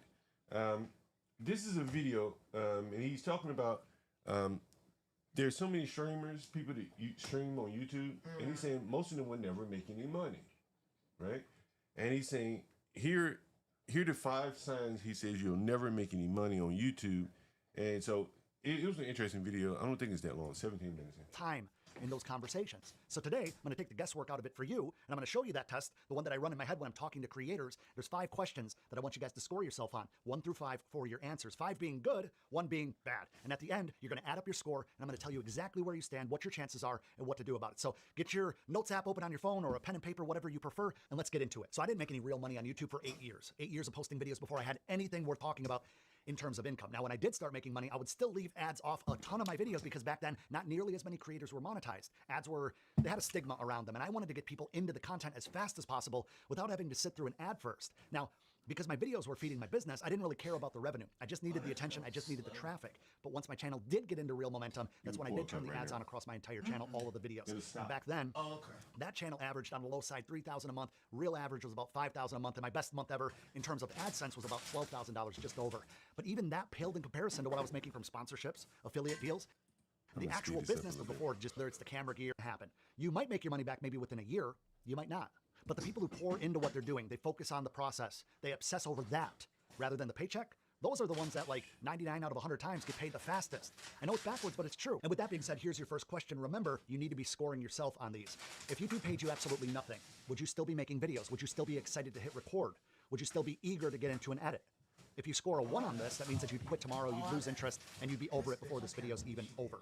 If you gave yourself a 5, that means you'd be doing this regardless. And keep in mind, you could score a 2, 3, or 4. Write this down. Now, I think you'd agree with this, but there's a huge difference between somebody who goes to the gym a couple times a week versus a professional bodybuilder, for example. Or a big difference between you and I driving to and from work every day versus a professional F1 driver. Foundationally, we do some of the same tasks, but how we look at them and how we pursue them separates the amateurs from the professionals. There's nothing wrong at all with being a hobbyist. Let me say that again. There is nothing wrong with doing YouTube as a hobby. But if you want professional results, you can't show up with the hobbyist mindset. The next question is where that gap shows up the most. Now, the worst answer I've ever got for this next question that I have for you guys was just 7 words, and it stuck with me from a conference from like 3 years ago. They said, Adam, I make videos about a bunch of stuff. And when I asked them to, hey, like narrow that down, explain this to me, it took them over 5 minutes to explain what their channel was about. I remember them pulling out their phone to show me. 5 minutes. If you need 5 minutes to explain what you do, that's not a channel. That's no focus. That's a mess. Yeah, you know, that's a very good point that this guy is making. Don't make him missing. You know, you ask someone what their channel is about, and in many cases, what I've seen on YouTube is they review other people's stuff. In other, I know that shit is so stupid to me. You've seen that before? Yeah, like, bro, I don't want to watch a video about another video. Yeah, like, yeah. Make your own content. Yeah, Be your own self. Yeah, and that's what Why a lot you gotta talk about what they doing and how they did it wrong and all that other shit? No, bro, be yourself, bro. You know, I was on a panel last night, DJ Witch Doctor. And this is very interesting. And I'm going to ask you the question, and I'm going to prove a point here. Where do you work? Where do I work? Yeah. You got a job? No, I'm currently unemployed, big guy. What was the last job you had, and what did you do? JNA Hospitality at Porter. No, my actual last job was with Triple S Security. I was a concierge and security. So a lot of these people that stream on YouTube, they have jobs. When they cut the camera off, they go to work. Yeah. But they won't tell you where they work. They won't tell you what kind of work they do. They won't tell you what's like. They won't tell. Hold on. This 1% person I do follow. Yeah. They work in a crazy house like St. Elizabeth. Yeah. He doesn't tell us the exact place where he works at, like the exact name and all that shit. Yeah. But he just a nurse. But you follow him. And he works, because what he does is he tells us the crazy shit that he be seeing. Right. And that's what I'm saying. Like, that's good content. Yeah, because you're being honest, you're being real. And it's what you do every day. And a lot of people do things that are interesting. Yeah. It may not sound interesting to you while you're doing it, but to the people that's listening to you talk about it, it's interesting. Yeah, because it's like, what the fuck? So a lot of these YouTube streamers, They lie. they won't even lie. They won't even tell you what they do for a living. And here's an example of what I mean. I asked this guy, he came on my channel, I said, man, what do you do for a living? And he said, I'm not willing to tell you. Why? Because he's embarrassed. Why would you be embarrassed that you're making money? What's the problem? Because what they do is embarrassing. You understand? What they do is embarrassing. And this is what I'm saying, like, So why do it? well, they want to do something else. They want to be streamers, right? They want to be streamers. And so when you ask them what do they do for a living, right, when you ask them what do they do, Stable job. yeah, you ask them. No mention of Here, where is it? Crackhead. Where is it? You know what I'm saying? Man, you know it's all his. Yeah, That's the guy said, what? Here it is. Where is it? Yeah, here it is. Look, I want you to listen to this. I think this is it. Go ahead, hit play. But you know, either way you go, I think it'll prove my point. Can you hear? I'm asking what do you do for a living? Is that what I'm asking? Again, you don't have to answer. Yeah, I want to answer that, man. Fair enough. Was a postman Earth report. So you heard me ask Yeah, me. he said, you asked him, what do you do for a living? He said, yeah, I don't want to answer. What? Like you do this every day. I feel like, dude, it's either one or two things. What? You're embarrassed about what He you embarrassed. He do, embarrassed. or you don't have a job. Right. It's one of the two. Either he's embarrassed Or you don't have a job. right. And I'm saying, like, At least I'll tell you the truth. At least you're honest. You ain't got no job, right? I ain't got no job. I would like to have a job. Your I'm girl looking just for a put you. job. Your girl just put you out, right? Like She didn't put me up. well, whatever. But you know what I mean, like Yeah, I get what you're saying. right, Yeah. like you being honest. A lot of people don't want to tell those type of things. They going through it, but they don't want to tell anybody. They want to come up here and act like their life is hunky You're dory. lying. And it's Stop basically lying with your lying it's ass. basically a lie that is true, right? And by the way, there's a reason it's called a YouTube channel. Tell the Think about truth, cable shame TV. the devil. What's up, Torp, man? You don't go to ESPN looking for cooking shows. His You don't name's flip 12. over to HGTV to watch sports. You don't turn Nickelodeon on expecting the nightly news. The channels that win and have had sustainability since I was a kid, ESPN, Food Network, Disney, HGTV, all of those, they all have one thing in common, a common theme, a common focus, a specific viewer in mind. And I know you guys are going to push back. I know that there are generalist networks like CBS, ABC that play a little bit of everything. But those channels are free through the antenna. Nobody's subscribing to those. And the ratings on most of those shows are terrible, especially in today's day and age with so many things fighting for attention. And let's face it, nobody's loyal to those channels the way they are ESPN, Discovery Channel, and so forth. Your YouTube channel works in the exact same way. And yet people think that they can just post a little bit of everything. And somehow the algorithm is going to celebrate their artistic range. That's not how it works. That's not how it's ever worked. And when I think about it for a second, a lot of people believe that the massive creators on this platform have it all figured out. And they make content for everybody. And that's not really true. Even for Mr. Beast, even a guy like Mark Rober, who gets hundreds of millions of views on his videos, he doesn't make content for everyone. His videos have a science focus, an engineering focus, and that doesn't interest every single person. And he's fine with that. I guess I would be too, because clarity is what makes a channel stick. See, what you need to understand is that when somebody's dialed in, they can tell you in one sentence what their channel's about, and it'll perfectly make sense. For example, my channel helps entrepreneurs and business-minded creatives grow their brand and business using YouTube as a tool. That's it. One sentence. Everybody else who benefits from it, that is awesome. I'm happy, great. But I know exactly who I'm talking to every time I hit record. Now, I have a client right now, shout out to Michael. He was a focus generalist. And that sounds like a bit of a contradiction. Let me explain. He made videos about freelancing using Upwork, Google Ads, PPC stuff, and then AI tools as it related to running businesses and efficiencies. And it was all under one big umbrella. When we sat down in person, he came to Orlando, shout out to him again, we realized that his zone of genius was two separate things. So we launched a separate channel, one being for freelance because he has an agent, more comments, more because he stopped trying to phone for it would instantly. By the way, before this channel, more than 10,000 people have downloaded it now just in the last 3 or 4 months alone. I am confident these videos ever said this. I'll tell you right now, that's the most expensive sentence in content creation. Across all platforms too, not just here on YouTube. Because when you make videos for everyone, you connect with no one. And those who you do connect with is surface level at best. When you know exactly who you're talking to, you know what keeps them up at night, you know what makes them excited, giddy, happy, joyous. You know what they've already tried, you know where they've been, you know the words that they use to describe their own problems because those problems were yours at one time. And when they find their video, they hear what you say, the things that you've been through, the things you're thinking, how you're helping them, they say, oh, I couldn't put those into words. I found someone who could. That's when they subscribe. That's when they binge. That's when they find somebody who now they trust and they're building a symbiotic relationship through YouTube. Hey, me and Universal Jones, we're going to cover more of that video. I thought it was very interesting. You ever call Council Man? No, we're going to call him in a minute. I got to call my man Be Brave. Oh shit, that's not bad. You know, we call Be Brave. We call Be Brave for 1 minute. That's not good. You gotta tell him Johnny doing good. Johnny, yeah. He doing good. Where is he in clinic at anyway? Salvation Army Harbor Light. Not Harbor Lights. Salvation Army ARC. ARC. Where is it? Hyattsville, Maryland. It ain't too far. Hey, Brave, you on my stream here, Brave. Yeah, I just tuned it in. I didn't see anything. What's going on? Hey, Brave, I got Happy Johnny Boy's brother here with me, Brave. Clear, man. Tell me say you doing good. Yeah. I got Johnny Boy brother here with me, Happy. And he said Johnny Boy's in rehab, Salvation Army or something, right? ARC, yeah. Yeah, Salvation Army. And so Happy told me a story this he said you're doing well. And so Happy told me a story this morning, Brave. You would love this. Which one? About your ex-wife. Oh my God! Why? I mean, you already told me. Why I gotta tell Brave? Let me tell Brave.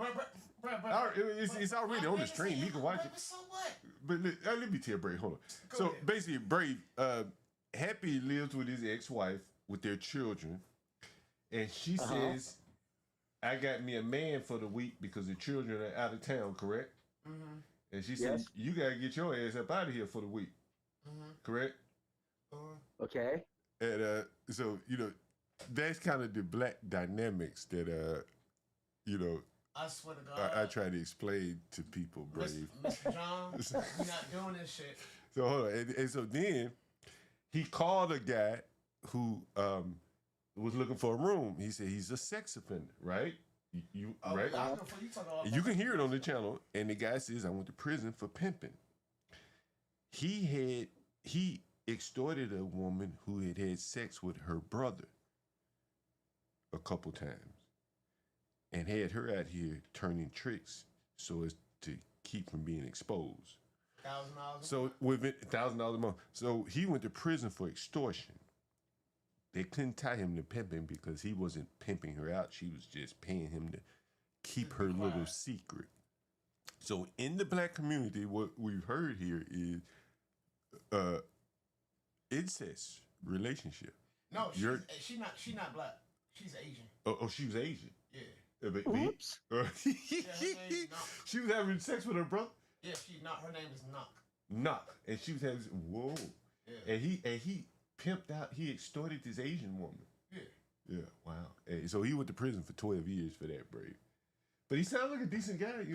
He seemed decent. For what it's worth, Brave. People, Brave, if you're looking at the channel, or if you had a chance to look at the channel, I was on the bus yesterday, and I think I sent this to you. But Brave, I looked at some pictures on the bus. I scrolled through them.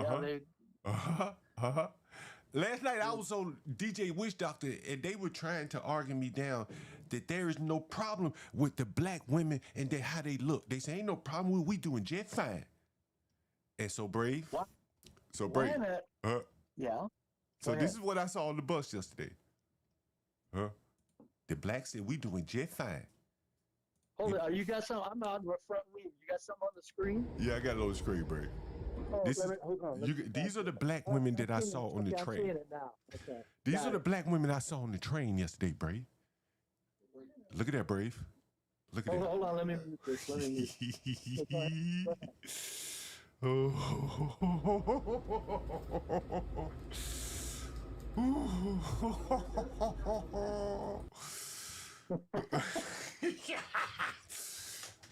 Brave. Well, at this point, though, John, they just look like heavy set women. I want to hear what he say. Hold on, Happy one. Oh, God. Y'all goofy as shit. Brave, what you got for me, Brave? Huh? Well, I kind of would think, why would you have those Daisy Dukes on? Is my first thought. Why the Daisy Dukes, man? Goofy. There ain't no harm in being old, fat, and shot to hell, but on top of it, you put on Daisy Dukes. Hey, Brave, you know where she's going? You know where she's going, Brave? She's going to the Navy Yard where all the teens congregate. But she one of the parents that were supposed to try to go down? No, she's going down there to hang out. You could hear her on the phone. Now look at this other black in front of her. This woman here's about 300 pounds herself. Damn. You see this, Brady? Uh-huh. So that's 300. The one in front of her is 300. There's a lady to my left. She's 300. This is 1,000 damn pounds right here just sitting in front of me. Like, you can't have... What would make a man get up and want to go work hard for these big fat black women? And this is a young woman, Bray. Huh? What you say, Bray? There's nothing. Nothing. If a young man was stuck with them, he would think of his life as over. There's nothing to work for, nothing to strive for, nothing to look forward to. Bray.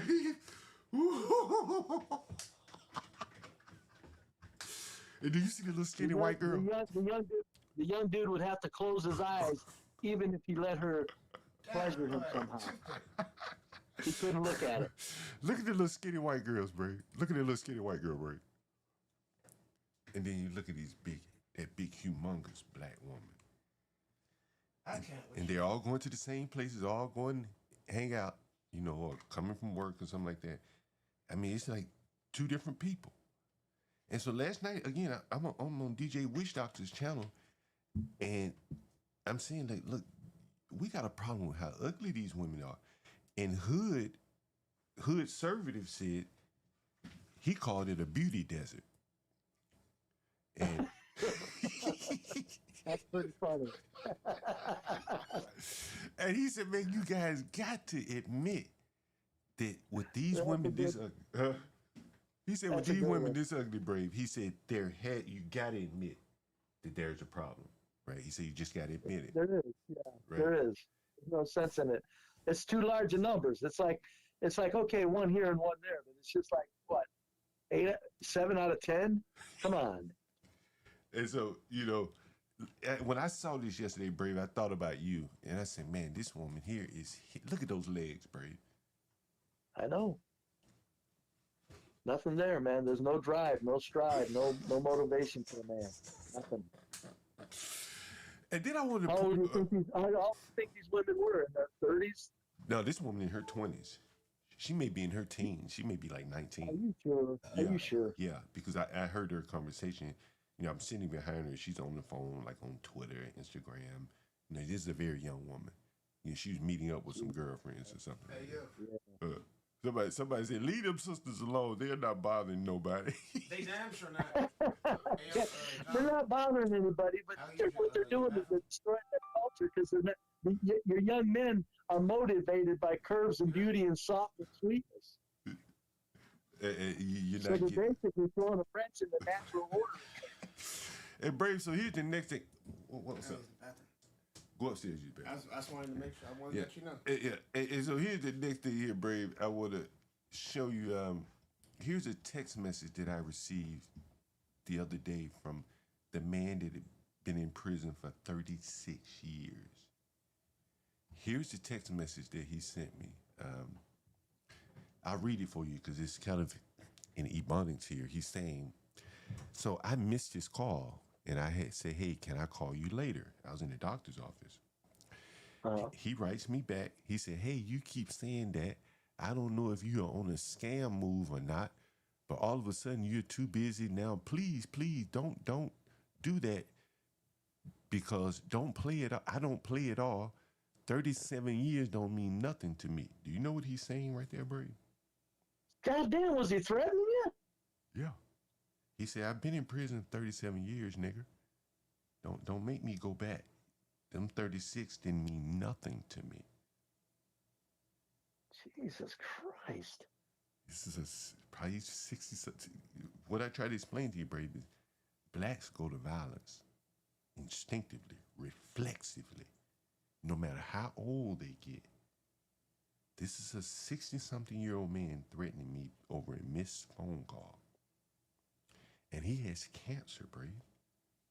He's on a machine. He can barely talk. And here he is threatening me. Now, do you understand why the angry mans of the world do not want to deal with these violent savages? Well, I mean, I understand. I understand why people don't want to deal with blacks in general, let alone some goofy like person like this. This person like this just is like enhances it. Like, yeah, hey, look at these. Look at John's pictures of the ladies that are young and destroying any house of having a normal marriage or a family. Now look at this text. It's like you got the whole spectrum of insanity on your show. No one puts it. That destroyed the house, right up to a 67-year-old man that's out of his mind. It can't threatening another human still in his old age. Over a missed These phone call. People are crazy.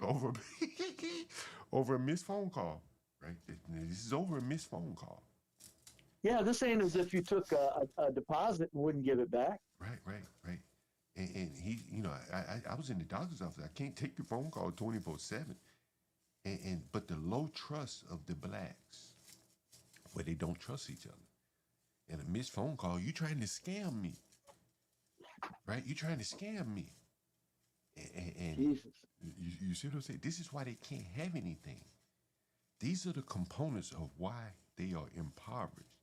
If you can't trust someone and you immediately go to killing someone over a missed phone call, who the hell want to do business with people like that? Says he was in prison and he was natural at it. Nice, very nice. Yeah. Please rent from me. Yeah, please let me rent your property, knowing that you have no problem killing somebody and going back to prison for the rest of your life. Yeah. Oh, Bray. Hey, Bray. I was trying to explain to these blacks. I said renting is not like Walmart. Walmart gotta let your black ass in. Like, people will discriminate against your black ass. And so on DJ Witch Doctor's channel last night, I got the blacks to admit it, but they still couldn't see the bigger picture. That no one wants to live around them. And I think people actively discriminate against blacks to keep them out of their neighborhoods. Just because there are no court cases against it don't mean it ain't happening, right? Like, I don't think. John, these small white towns. I roll around these small white towns that I looked at before I moved to them, and there's no way that they've remained small and so thriving with a mere 8,000, 10,000, 15,000, and no blacks. There was a concerted effort. The one realtor told me that the one town I was looking at, he said, no, this is a sundown town. He said it's not anymore. He said it's always been a sundown town. He wasn't even ashamed of it. There's places in the U.S. they don't want any part of black people, man. Yeah, I truly believe that, and I don't think the blacks can put it together how unwanted they are in these communities, that they're forcing themselves on other people. That's truly my opinion, Brave. Just based upon what you've seen today, you've seen pimping. Johnny Boy's brother is put out while his ex-wife, roommate, whatever the hell, so she can go have sex. This is what they think about. This is their life. As animalistic as it sounds, this is black life here, Brave. I know it sounds crazy. No, it's based instincts, and it's a shame because we're in a first world country, so it's like you're not in the jungle surviving, for God's sakes. What are you doing thinking like this? So yeah, it's very pathetic. It is. It's like, that's why I was talking to I was on RLMs this morning, and I was saying to her, she don't like race issues. I said, RLM, I understand that. I don't blame.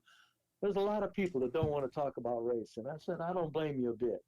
But I said, you can't discount the value or the need of race discussions in this country right now. I said, don't do that to yourself either. It's one thing not to want to talk about it. Don't be silly about not understanding that this is a very much needed discussion, whether who has the nerve to go into it or not. This is ripping apart the fabric of our greater American culture, is this black onslaught of insanity from the black culture. Well, I don't know if you've heard, I was listening to Latino for Trump last night, and he says he has some text messages of her going, full on into the racial thing, which is interesting. So she may not want to talking in public, but Imperius is saying behind scenes she does want to talk it. Don't bring up Imperius and her. I think she's trying to roll him out of there. So let's do her a favor and not. I ain't bringing up Imperius, but I'm saying she confided in him some things that presumably, assuming he's telling the truth about race. That's probably why, not leave RLM out of it. Yeah. That's probably why a lot of people don't want to talk about it, John, because they're afraid of exposing their true feelings. Yeah. So therefore, they just say, I'm not going to say anything at all, rather than expose myself for being disgusted with this fucking group of people. Yeah, and that is the point that I was making, is that now he's tempted to expose, and that's kind of what makes people further be quiet about these things and just not say anything to anyone. That is. Just keep it. I've always said to people who don't want to talk about race, because I've always said, I don't give a damn. I know you're seeing what's going on in these cities if you live in these cities. Yeah. I said, I understand not wanting to talk about it. Just don't stop other people from talking about it, because it needs to be spoken of. It needs to be addressed. Yeah. Well, I've ever said. I get it why people don't want to talk about it. I'm down with it. Hell, I understand it. It's a tricky place to go, but god damn, it's like whoa. Let's not be talking like people that want to talk about the destructiveness of black culture are all off their rocker. God damn, hold on a minute here. Brave, I tell you, last night listening to that DJ Wish Doctor, man, it was interesting. Yeah, there are a couple interesting points. I just asked Happy, Janelle's brother, I said, what do you do for a living? He said, I don't work. I'm unemployed. What the last job you worked? He said, wherever he worked. But if you ask these blacks, they're embarrassed of where they work. What's interesting about that, Brave, is that they probably are the least likely that should be embarrassed. They should just be happy they're working anywhere, considering their lot in life here in America. But you got John, I'm guaranteeing you, as a bottom feeding 2-bit loser, I have always, no matter where I worked, what always drew me into that workplace was that I was going, this is your obligation to feed yourself. Mm-hmm. That's what you draw from. It's like there's no shame in that. If you got to make a switch and you got to drop down in income because something happened, there's no shame. And to be ashamed of saying where you work because it's not impressive enough, it's like already many of the blacks that do that are already, nobody's impressed with you anyway. What the fuck are you trying to protect? What image are you trying to protect? Tell us where the fuck you work. What is this? Some fucking major CIA secret? God damn. But Brave, I think, they compare themselves to white people, and they want to be able to make money with their heads like white people do. Does that make sense? Yes. They see white That's what's so damn disgusting about it. It's like, no, if you're going to compare yourself with white people and you're sitting here struggling around at the bottom, you got to just compare yourself with white trash. White trash people, they don't fret over it. They're not ashamed to tell you where they worked. You don't have white trashers going, well, never mind where. They go, oh yeah, I worked at the local dairy, or I worked at the aluminum fabrication factory. Someone said, what the fuck, Someone said it sounds a little low. Yeah, Brave, it's one of those things that I've never understood, how the blacks are embarrassed about where they work. So last night, Brave, I had DJ Wish Doctor up there. I was on DJ Wish Doctors. Okay, let me put you back up. And you should be able to hear me now. Brave. So last night I had DJ Wish. I had DJ Wish Doctor up, and I was on his panel, and so JP joined, and so I said, "Hey JP, where do you work?" JP says, "I don't work, but my last job was at a nursing home or something." And again, it's just another example of how the blacks are so embarrassed of where they work. It's just amazing to me, Brave. Well, at least JP said it was at a nursing home, wiping asses. And that's my point, in that he wasn't embarrassed to say where he works, but why are the blacks embarrassed to say where they work? That's very I'm interesting. telling you, it is. It's pathetic. They've got an exaggerated self-worth, and it's destructive. That in all through my life, okay, I'm arrogant. I've got a lot of self-esteem. Okay, I tell people, don't take me wrong. You're safer treating me like I'm a multimillionaire, or I'll intellectually rip your fucking head off. But outside of that, I was never ashamed to, if I had to, if my hoopty was broken down, I got on my bike and rode to work. I never felt ashamed of that. And that's where blacks, they can't shake the fact that, well, you're at the bottom. So what? Or you may not end up there. You may end up there the rest of your life. But you're still, What Brave? You're functioning. What Brave? I want to bring you full circle to what Angry Man says. The frustration that Angry Man says. Well, he says I should be a multimillionaire. Among these blacks, how you gonna get there? Like. Johnny, I don't know what he's thinking. I don't get where he gets his value out of this. It's like, what? You say the same stupid shit about dumb fucking relationships between people that are insane. They can't figure out basic relationships because they're so wrapped up in the filth of life and the flesh.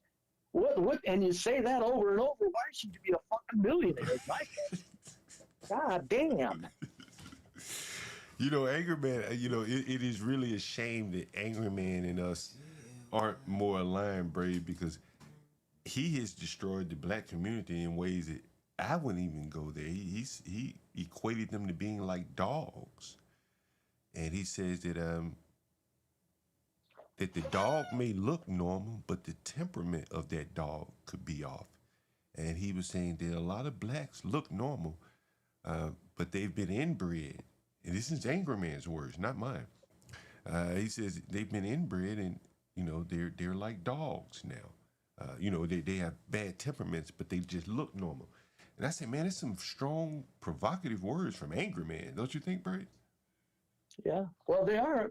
In the projects. It's been brought out that there's a lot of inbreeding, but nobody knows they're inbreeding because the guy that's knocked up 5 women in the projects.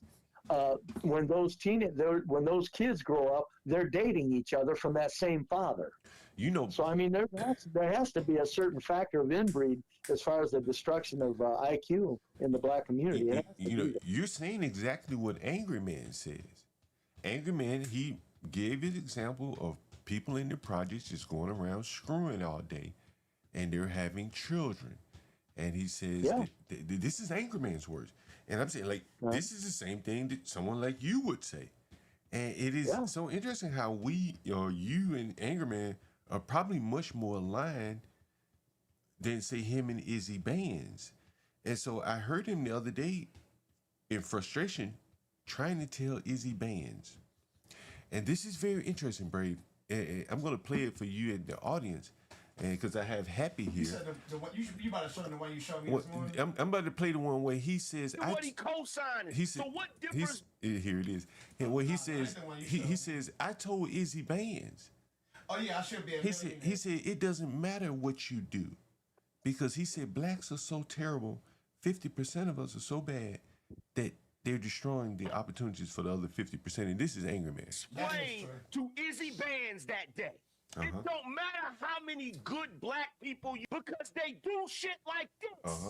I'm pretty sure this dude right here is a guy that just has a regular job. He probably got a family. He's probably just a normal dude. But look at what he co-signing. So what difference do it make? What difference? Let's say, for argument's sake, that 50% of the black community was good, well-to-do, law-abiding citizens with families and just normal. And then the other 50% was ghetto-ass hood niggas. What difference would it make if you got 50% good black people if the good black people co-sign the 50% of the niggas that ain't got no damn sense? What difference would it make? Somebody tell me. What difference would it make? That right there is an understatement. And that's what he said he was trying to tell Izzy Bands, Brave. That's why, in his own words, that's how he got it to the 70%. Because I've said, you've got many blacks that are doing what they're supposed to do in life, and yet they're fucking apologizing and making excuses for complete destructiveness. And so, I mean, that's why it's the 70-30 happens, but people tell me I'm too low. But yeah, I mean, you know, his numbers are off a little. He needs to be more like 30-70, but I get what he's saying. It's very true. You got 50% of the blacks co-signing, and it's not all 50%. It's a much smaller percentage of the 50% of goods that are co-signing. You got, you know, you got a whole lot of black people that aren't co-signing this shit. He should have included. But Bray, what I'm trying to explain to these blacks. For the sake of accuracy, he just should have made that clear. Well, what I'm trying to explain to these blacks is, on the flip side of him saying that these people are trash, they're inbred like pit bulls, he thinks he should be a multimillionaire. How the hell do you square that circle? Huh? Well, I don't know what he's expecting for income from people that are broke. You know, I just think that he's overstating the value of his stream. It's like a multimillionaire, a millionaire, really? It's like, you know, geez, buddy. I mean, you know, hold on a minute. But no, I'll tell you this, Bray. It's good that he took that approach. I'm glad to hear Angry Man say that shit, though. If he and he said that on to Izzy, right? Yeah. Well, he said he was telling Izzy. What did Izzy say? Did Izzy say he was full of shit? No, he wasn't saying this to Izzy. He's saying this on his channel. You know, they've fallen out now because of Angry Man's position. Izzy doesn't. Well, how can, if Angry Man was on Izzy's channel, Izzy didn't hear that? No, this wasn't on Izzy's channel when Angry Man is saying this. But apparently he's tried to explain to Izzy, it doesn't matter what you do, bro.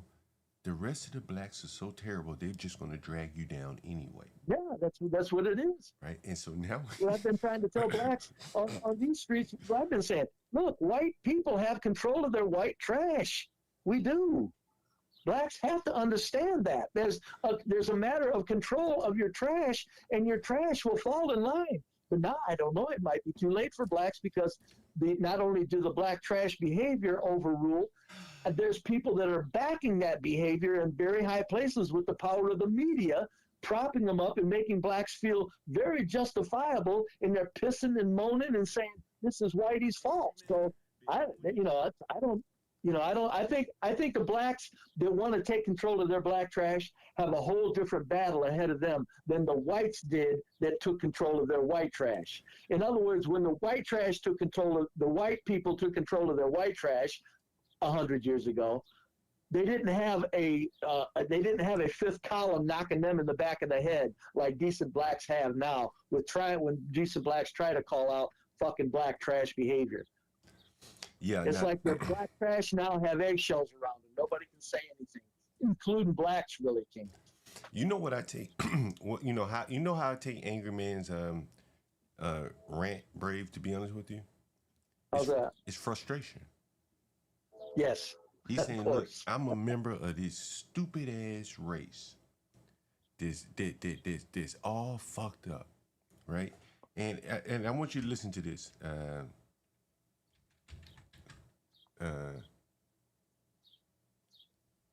I want you to listen to this. Here it is.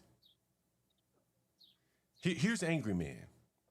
Again, he's what I say is the black man who's gained a little bit of success and then he realizes his blackness is holding him back. And so here's an angry man in his own words expressing what I think is frustration, Brave. Honestly, listen. Man. Black man, you have to fall into a certain type of category. See, if you're a white man, and I hate to have to point this out, but I got to point it out. If you're a white man, there's a place for you regardless of what category you fall into. And that right there is the ceiling that he faces. If you're a liberal white man, there's a place for you. If you're a conservative white man, there's a place for you. And that right there, again, see, you're hearing him, Brave? He's saying the white people, no matter where they are, there's a place for them. But he said for the blacks, I have no place. We have no place. That really highlights the ceiling of a black victimhood and with them. He can do it. Well, I think that statement would have to be. I think that statement would have to be refined a little bit because I understand what he's saying about whites being maneuvering in a white country. Duh, we get that. Right. But blacks that actually try to do things properly. There's a no, they're not going to sit there and get into the halls of power or get into the halls of no, they're not going to get into the halls of a small business that employs 100 people and get right in there and get in the office. But blacks. There's a place for blacks, Well, and he needs to kind of make it. And I know that's a stretch, but there's a place for blacks too. It's just that the problem is I think he's looking at it. These blacks that say that, I'll sum it up. These blacks that say that, they expect it to be the same dynamics as the white race. This is a white country. You're a black man. It's not going to be the same for you as it is the white man. However, as a black man, there's no better place to be than here in this white country. So he has to ease up on the sand where there's no place for him. Go ahead, John. When I hear that shit, all I think about is Izzy Bass say he got more juice than you, and you keep saying it's a white country. Izzy Bass said, but I got more juice than Be Brave. Is that not the funniest nigga shit ever? I just thought, I'm going, okay, buddy, gotcha. Yep, yes, sirree. He got more juice with white people than you. And here's Angry Man who got more subscribers than Izzy Bands. You got to listen to Angry Man. This is nothing but black frustration of being in a black group that is at the bottom. Again, Brave, last night on DJ Witch Doctor's channel, I got the blacks to admit that their reputation is terrible. And so I asked him, I said, well, what would be the downstream consequences of having a terrible reputation? And that's where they got hung up, Brave, because that's the real world creeping in. And so here's Angry Man with that same frustration. Listen. If you're a liberal white dude, you may not be able to rock with the conservatives, but you can rock with the liberal. When you're a black man, you only have the option of rocking with the liberals and the progressives. Now, why is that? And the pro-blacks. If you're a conservative black man, there's no place for you. You're an outlier. You're a nomad. You're a nomad. Now, some might say, well, Angry Man, why don't you rock with the white conservatives? You can't, because even though your viewpoints may align when it comes to conservatism, they're going to get annoyed with you the moment you start talking about the black issues that you go through. And there is the problem right there, Brave. Yep, bang, right there. He just hit it on the nail. He thinks that he thinks that you're supposed. He's wanting to be aligned with white conservatives, who their very claim to fame is like, get the fuck over it and get up and get going and do something. Get the fuck over it. It's a conservative mantra, and it's a good one. Conservatives, trust me, Trump makes me sick. But the foundation of conservatism is get the fuck out of bed, go to work, fuck your past, move on. And now he's wanting to bring up the past and think he's going to fit. Wonders why conservatives don't want to hear his shit. Yeah. He's confused. Right. Well, he's frustrated, Brave. Maybe he's confused too. Well, I think frustrated. I would go frustrated. It would be a word, but I think he's confused too. I think it's like maybe he's not thinking it through. He don't understand what he just said. He don't fit in with conservative because he wants to be able to piss and moan about the past. That's right, and they don't want to hear it. They don't want to hear it. I've been around white conservatives all my life. You know how many of them white conservatives, when they were young, their lives sucked? Dad's drunk. Dad beat the fuck out of mom. Divorced homes. Moving all the time. Just nothing but a pile of shit childhood. And these motherfuckers get up and wham! And take advantage of everything in front of them. Yeah. And he's wanting to go back into self-pity. No, white conservatives don't do it. You know, when white conservatives talk about their past, they do it in a joking manner. Yeah. They don't even do it in a pity mode. If you hear white conservatives, folks, mark my words, any conservatives out there, tell me I'm wrong, white conservatives, when white conservatives go into fucking talking about past and how their lives suck, it's in a humorous manner. It's in a context of let's laugh at this. Yeah, and he wants to. And he don't get that at all. He wants victim points for it, and that. Yes. I don't. And see, this is the low IQ aspect of it. He doesn't see why this is hindering him in the Republican Party because it goes against their principles. He wants to. I don't know if it's a low IQ as much as it is.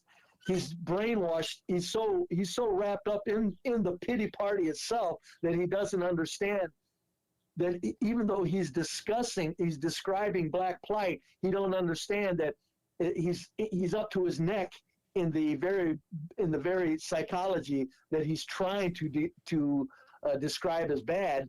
So he's not being honest with where he's at. Somewhere you got to get in the mirror and go. I got to get in the mirror and go. Wait a minute.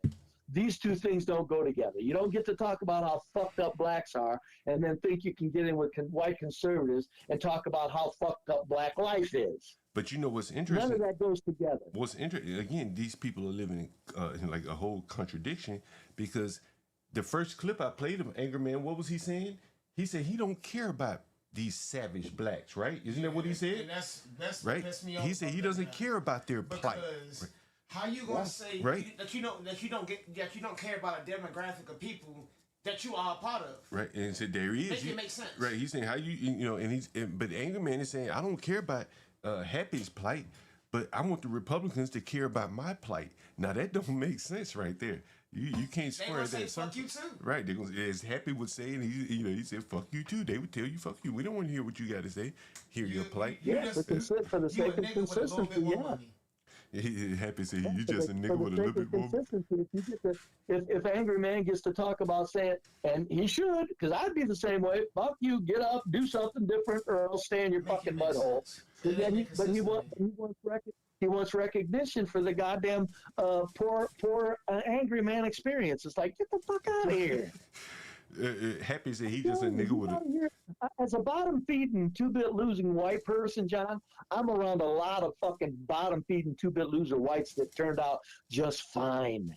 Hey, Brady, and I'm telling you, not a one of them goes into any pity parties in discussion. And I've talked to 1,000 of them, and because about how white trash is kind of a interesting place to have been. Hey, Brady, we got some commenters, and usually I don't address the commenters like this, but a couple of people saying, Brady wasn't no millionaire. Brady wasn't no millionaire. You want to comment on that, Brady? Well, I don't. What's their point? It's Brave a millionaire. Yeah, I am as far as the way where I'm not a millionaire economically, but I'm a millionaire as far as personal success in life, sir. I mean, you couldn't tell me. You could put me in a room full of multimillionaires, and you couldn't tell me apart from them. So obviously, my spirit is where it belongs. Well, let me ask you this question, because I think this is where Angry Man is saying, and I'll pose it to you, since you are poor white trash, as they say, Brave, as you say. Did being white hold you back from being a millionaire? No. Fuck no. It didn't hinder you at all? No, being white? Yeah. It made it very easy to be a bottom feeder. I didn't have to. I mean, come on, white privilege. White privilege exists. Who's ever writing that? I'm not denying that. I don't. I'm proud of it. It's a white country. What the fuck? What do you think it's going to be when you're going to have white privilege? Duh. Hey, Brave, I think you're the only person. Hold on, Brave. I think I think you're the only person that I've ever heard call this a white country. Get the fuck out of here. I know it. That's what makes me sick about white people. They're afraid to do it. They're up to their necks in white privilege, white country, white magnificence, and can't call it a white country. It's amazing to me. You're the only person I ever heard call it a white country.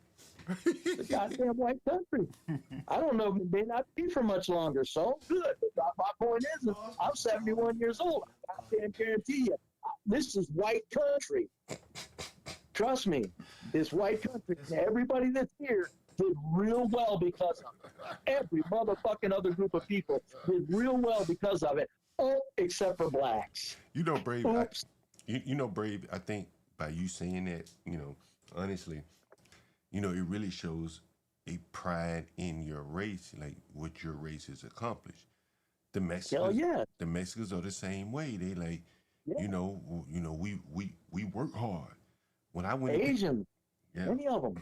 When I went and picked up those piss workers to clean up that piss, Latino for Trump were like, hell yeah, I know my people gonna do it. that's a pride in your race that it can't be a negative. You know what I mean? And so when I hear you say it, it doesn't bother me at all. I think more people, more white people should probably be saying it, because. Well, they should. Yeah. And even if they don't say it the way I say it, I understand that. My point is they won't even say it in a nice, civil, gentlemanly manner. That's what pisses me off. It's like there's no harm in saying, well, this is a white culture. Nope, can't say it like that. No. Or you could say, well, this is a white culture and everybody's benefited from it. Nope, can't say it like that. Yeah. That's why I have to come on and because I'm one of the few whites saying it, like I said, that's why I come on and say it's a white fucking country, you dumb fuckers. You're lucky to be here with us, you bastards. You pissing and moaning fucking bastards. You're in the greatest place in the history of the fucking human species on the planet Earth and the fucking universe, and you're fucking blowing it by pissing and moaning. No, I definitely agree with you, Brave.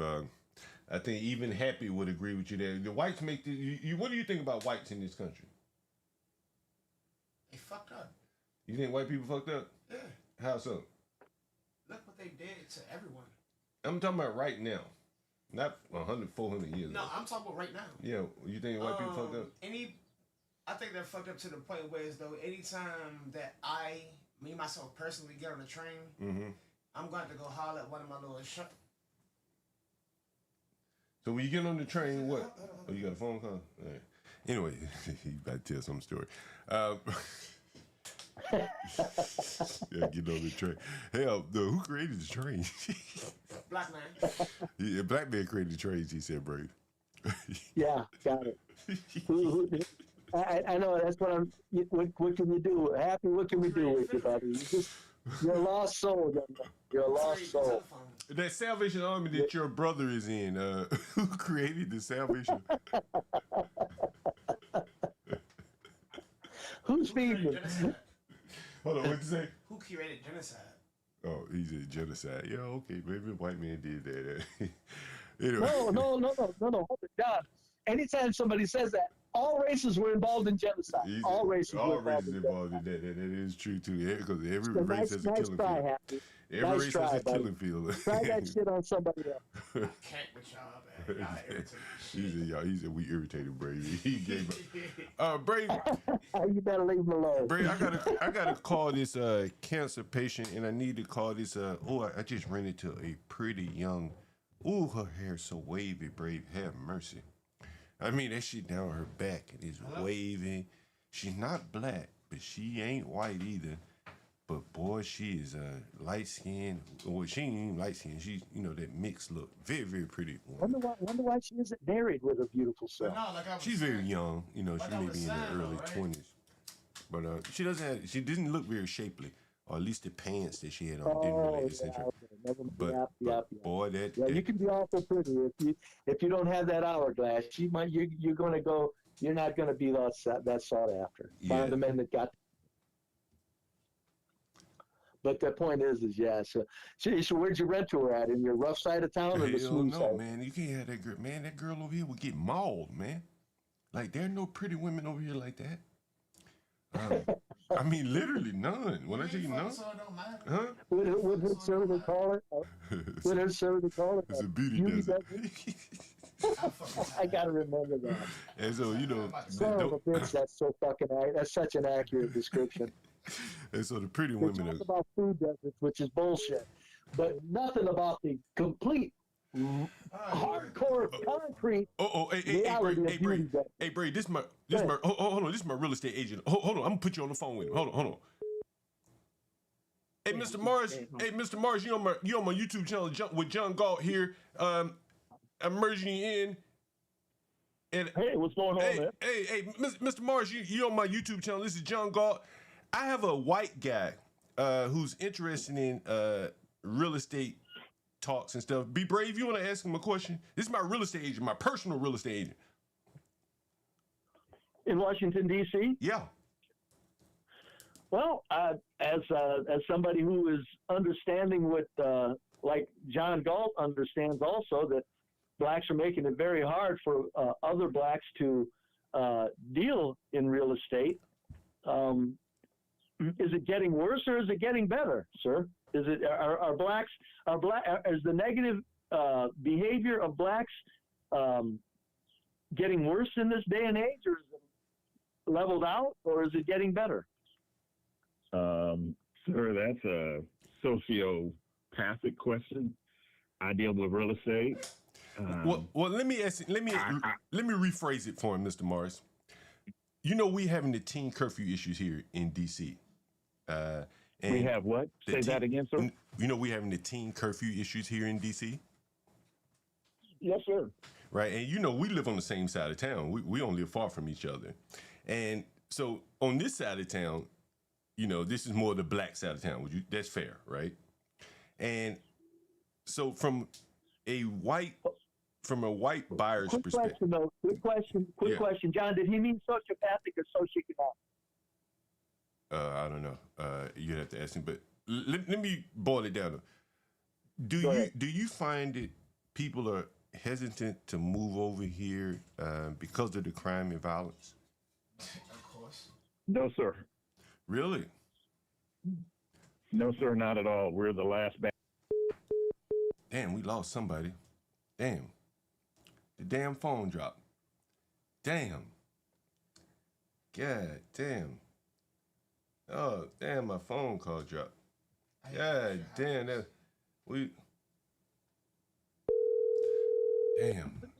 I don't know. Yeah, Mr. Morris, sorry about that. Damn phone just dropped. Yeah, this is John Galt again, Mr. Morris. So you said we like South. Someone asked about River Terrace. Anyway, well, River Terrace, I don't. That's River Terrace actually is the Northeast. Oh yeah. But in Southeast and in my neighborhood, people are buying up the bar. Now let me ask you this, Mr. Morris. Now I think the last house that I sold you and my agent. Oh, hold on, I'm putting B Brave back on. Hey, sorry about that, Brave. The call just dropped. Mr. Morris, the last house I sold, you and my agent and a Hispanic bought it over here in the ghetto. You remember that one over on Congress? I do remember. Right. Hold it, John. Right quick. I'm sorry to interrupt. When I dropped, I just did have a question. He may not want to answer it. Why are the prices that low where you're at? Why are the prices so low? Because the prices took a 16.9% dip all across DC. So that's how they got from the 500s down right below 400. No, I think in your area. I'm talking about citywide. No, I think what he's saying. Hold on, the economy. Hold on. Citywide. Hold on, John. It's citywide. It's lower where John's at than anywhere else in the city. That means that even if they all took a uniform drop, which they did, why did that area end up in the most affordable? Well, one, we were always the lower hanging fruit. Right. We were always less expensive. Right. So what made I got it, and you don't want to answer it, I understand. What made it the lowest hanging fruit? Because Southeast has always been the lowest hanging fruit for years. Unless you're buying in Hillcrest. Hillcrest is like the nice area. Yeah, go ahead. It's the nicest part. And what we're talking about east of the river, I think that's what you're trying to address, correct, sir? East of the river. Yeah. Because Southeast is also Capitol Hill. And he's not very familiar with we're not talking about $2, $3, and $5 million homes there. Yeah. So the nicest, well, I shouldn't say the nicest, but the most expensive real estate in my area is Hillcrest. Yeah, and so basically, Mr. Morris, he's not from D.C. area, so when he says Hillcrest, is like the old. Would you say? It used to be like old established black money. Is that fair? Like politicians, black politicians, and Vincent Gray type people. Is that where they live, Hillcrest? Well, Hillcrest is now, very diverse. Oh, really? So I didn't know that. You can walk in Hillcrest and not know that, you're not over in Northwest. I mean, it's a totally different. Yeah, I haven't been there in years. Yeah, paradigm all to itself. That's all I can say. So I guess what he's trying to hammer home, be brave. I'm speaking of is like the crime and the threat of violence in Southeast has had quite an impact on the property values. No, you don't think so? It has nothing to do. It has not. I mean, you heard it, folks. It has nothing to do with. Yes, you heard it. But you know, you'd have to admit that if there wasn't any crime, like when I don't have to admit anything. Well, That's right, John. I would drop the discussion. So I'm good. All right, you know, fair enough. All right, but now, anyway, I wanted to talk to real estate. You know, Mr. Morris, I rent to the people over here. And, you know, a lot of times I don't even do credit checks. It's not even worth it.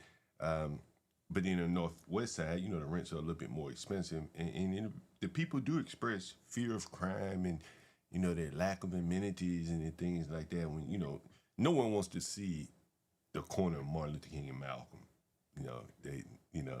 No one wants to walk past that or ride past that on the bus on their way home or to and from work. And from a landlord perspective, it has had a considerable, effect on like my rents and the type of people I deal with. So I was just wondering, from your standpoint, I was really curious to know, like, what is the Hispanic impact on the properties over here? Are they buying in Congress Heights? Yeah. Everybody's behind in Congress Heights, sir. Like, who would you, like, if who? you, Go ahead. Black, white, Latino, Muslim, Middle Eastern. Yeah, I mean, everybody's buying up the bar in my area. So I know that there's a lot of your guests, you know, hey, you're putting it all on black people, or you're putting it all on Latino people, and that's total bullshit. Just so you know, I'm a retired Marine. I don't fool around with this stuff. I didn't go and fight for bullshit questions like this. So that's the first thing. So let's get that out the way. Well, then, John, why'd you call him for, John? You upset him. Well, Tell him to hit the road. You upset me. Go back to your sandbox. Go back to your You sandbox, upset me. sir. Go back to your sandbox. Blacks are tearing up all inner cities, and you goddamn know it, sir. Who in the hell you think you're talking to? And God bless. And guess what? I fought for your rights to say that bullshit Thank too. you. So and I God bless. tried to join the military to fight for my own rights, and there was a reason I couldn't join the military. But I guarantee you, for somebody to sit here and try to tell me that blacks ain't tearing the shit out of inner cities is disgusting.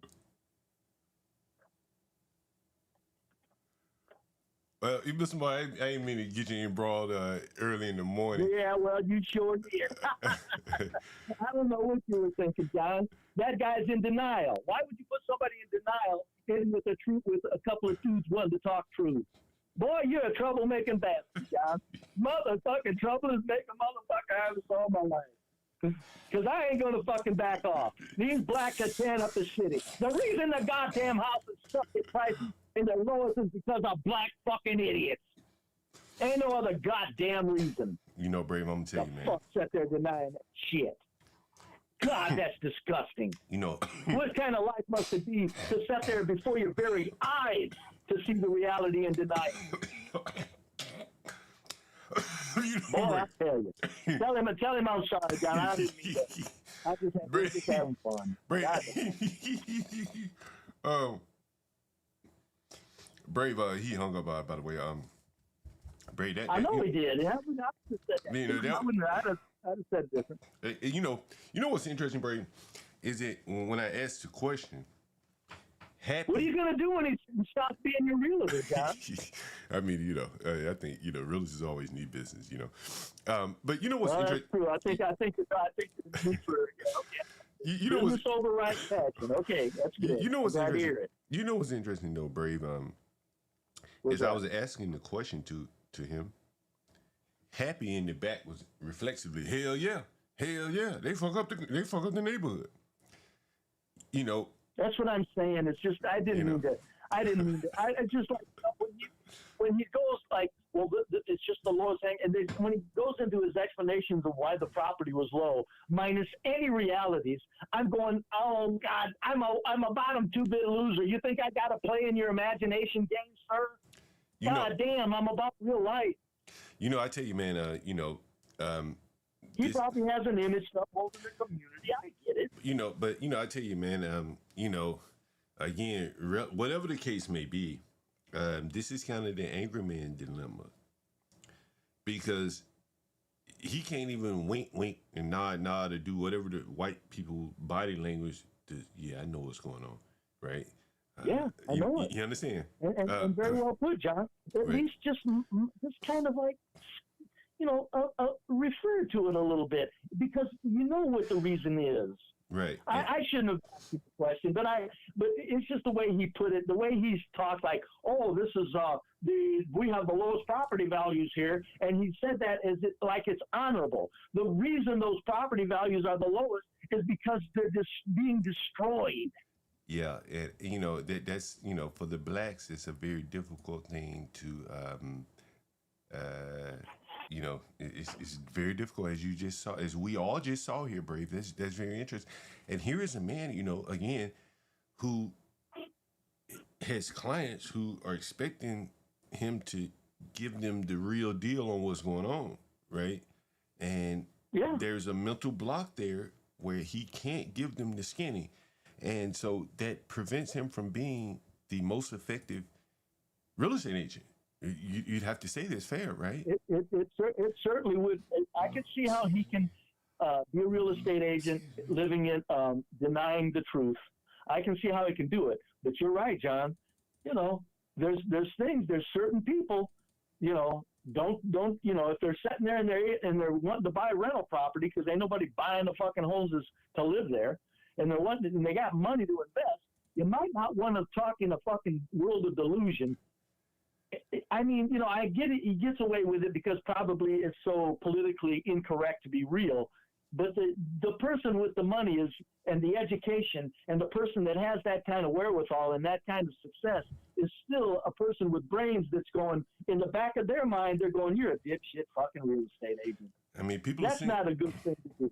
That's not a good place to be judged as. Yeah, I mean, people are seeing patterns and they're not ignoring them, right, when they're allocating capital. No, they're not. Right, No, they're not. Right. They're buying accordingly. Yeah. And the other and he thing, comes on, oh, don't worry. Don't worry. Oh, yeah, this is the reason. Like, he has to be losing respect in certain circumstances. I mean, people are mean. Now, Brave, I don't know if you were on the phone when my next door neighbor who was selling the house, and he talked about his issues. Remember? Remember he talked about his issues? He didn't want to rent to Section 8, and he couldn't find a regular market in the private sector of people willing to pay to live around here. Remember? I don't know if were you on the phone with him, with my next door neighbor? No, I think I was. I do recall the discussion or explanation. So maybe I was looking at your screen doing. Right. So he was saying that, hey man, I couldn't rent to the regular market. No one's going to take money out of their own pocket and come live over here and pay what he was asking. Right. There is no real. And the reason that kind of approach to what he was saying upsets me is because the people that he's denying exist are tearing apart white neighborhoods now. It's like your stupidity that you're denying, not stupidity, he's probably an intelligent man. Your denial, your fear of reality is making it so these fucking animals get to come into my fucking white neighborhood, sir. And that's why I don't appreciate a man like that distorting realities. And the other thing, the bigger point here that from my perspective, how I see it is, hold on for a second. You can go ahead and start walking over there. You know how to get there, right?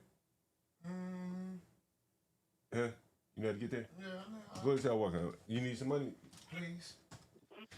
And so the big, my next door neighbor bought the house next door. And some real estate agent likely told him, yeah, man, you'll be able to rent this house. The prices on the market are going for this or that. I'm going to call you when I get there. Call me when you get there. And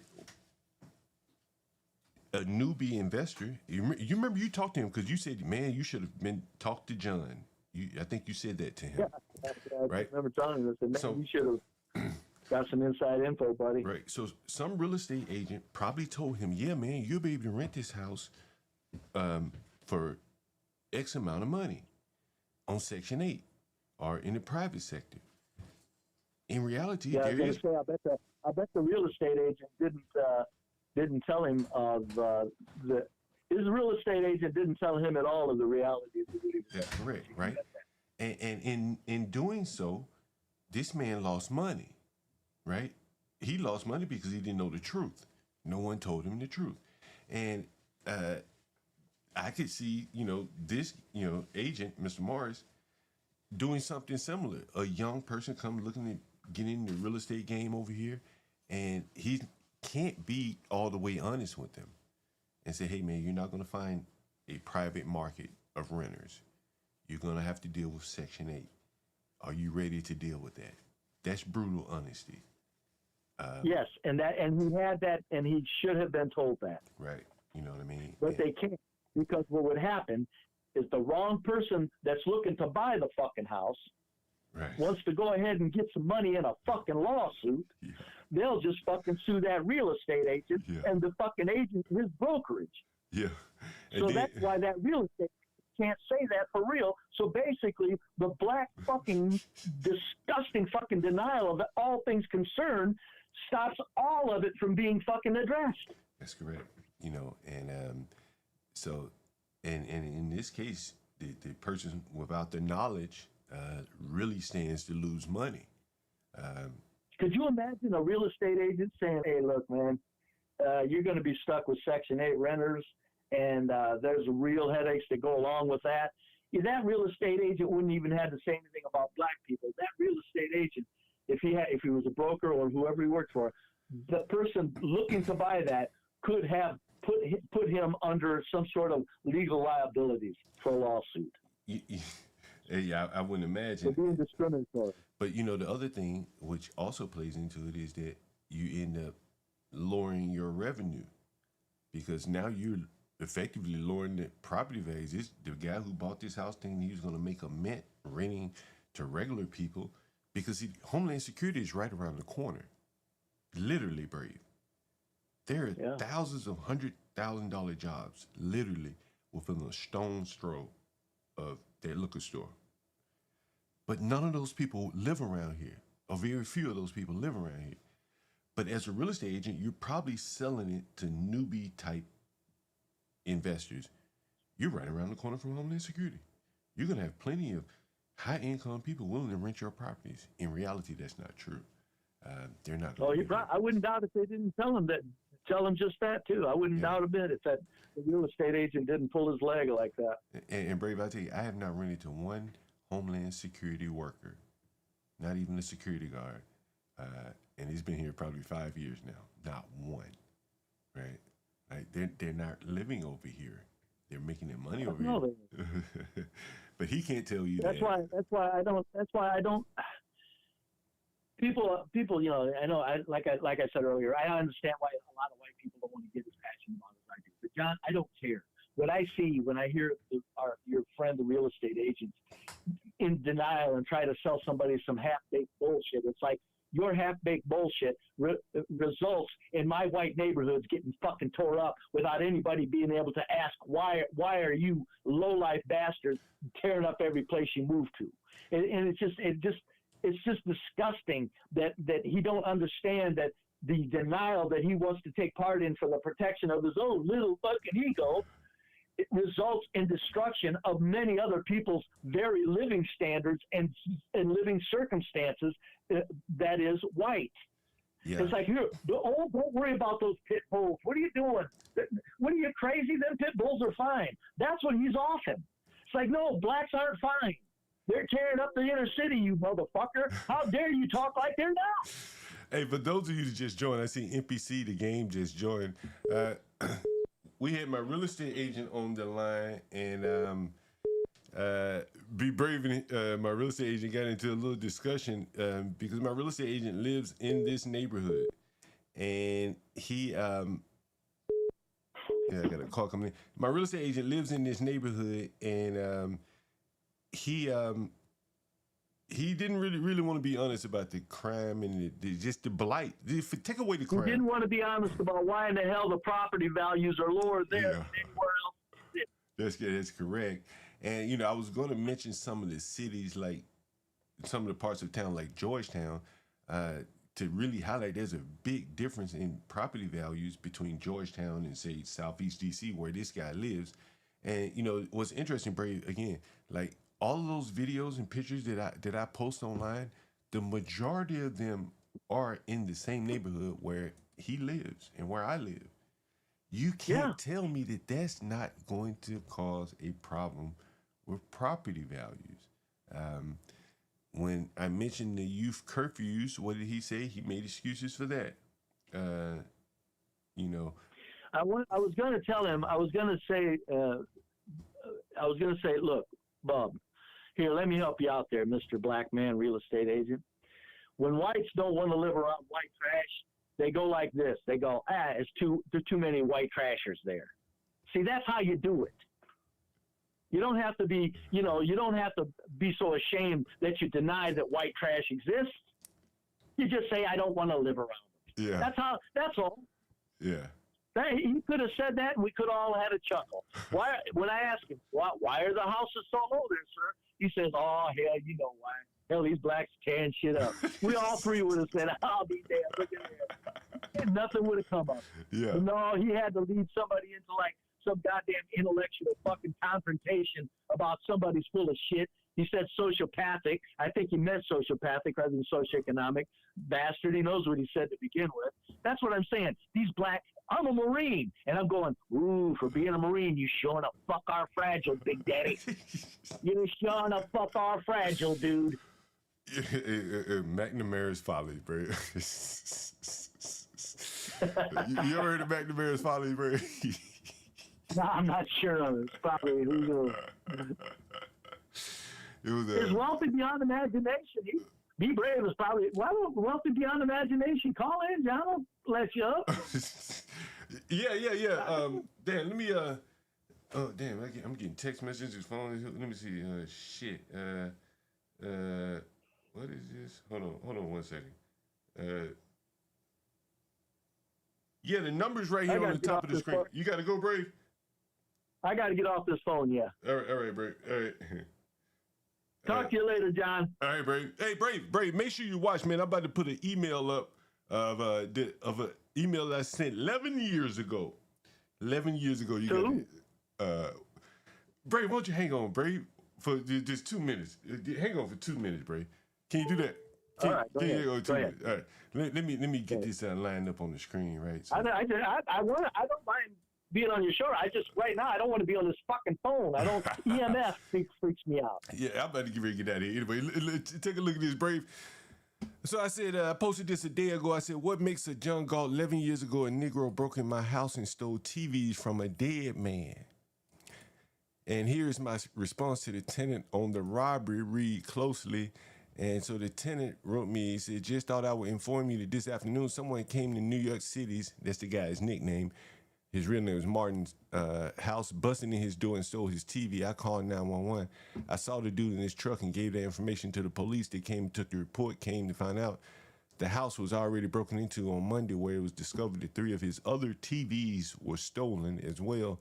Did Jamal tell you that when he let in Nadine, New York City's executive of the estate, all this is weird and more importantly, low down the steal from a dead man, just thought I would let you know. I responded back, was he white? Was the thief white? Or some lowly, filthy nigger? If it's a nigger, then it all makes sense. That was December 13th. Say what, Brave? You asked him 11 years ago, was it white? I said, was it white or was it a nigga?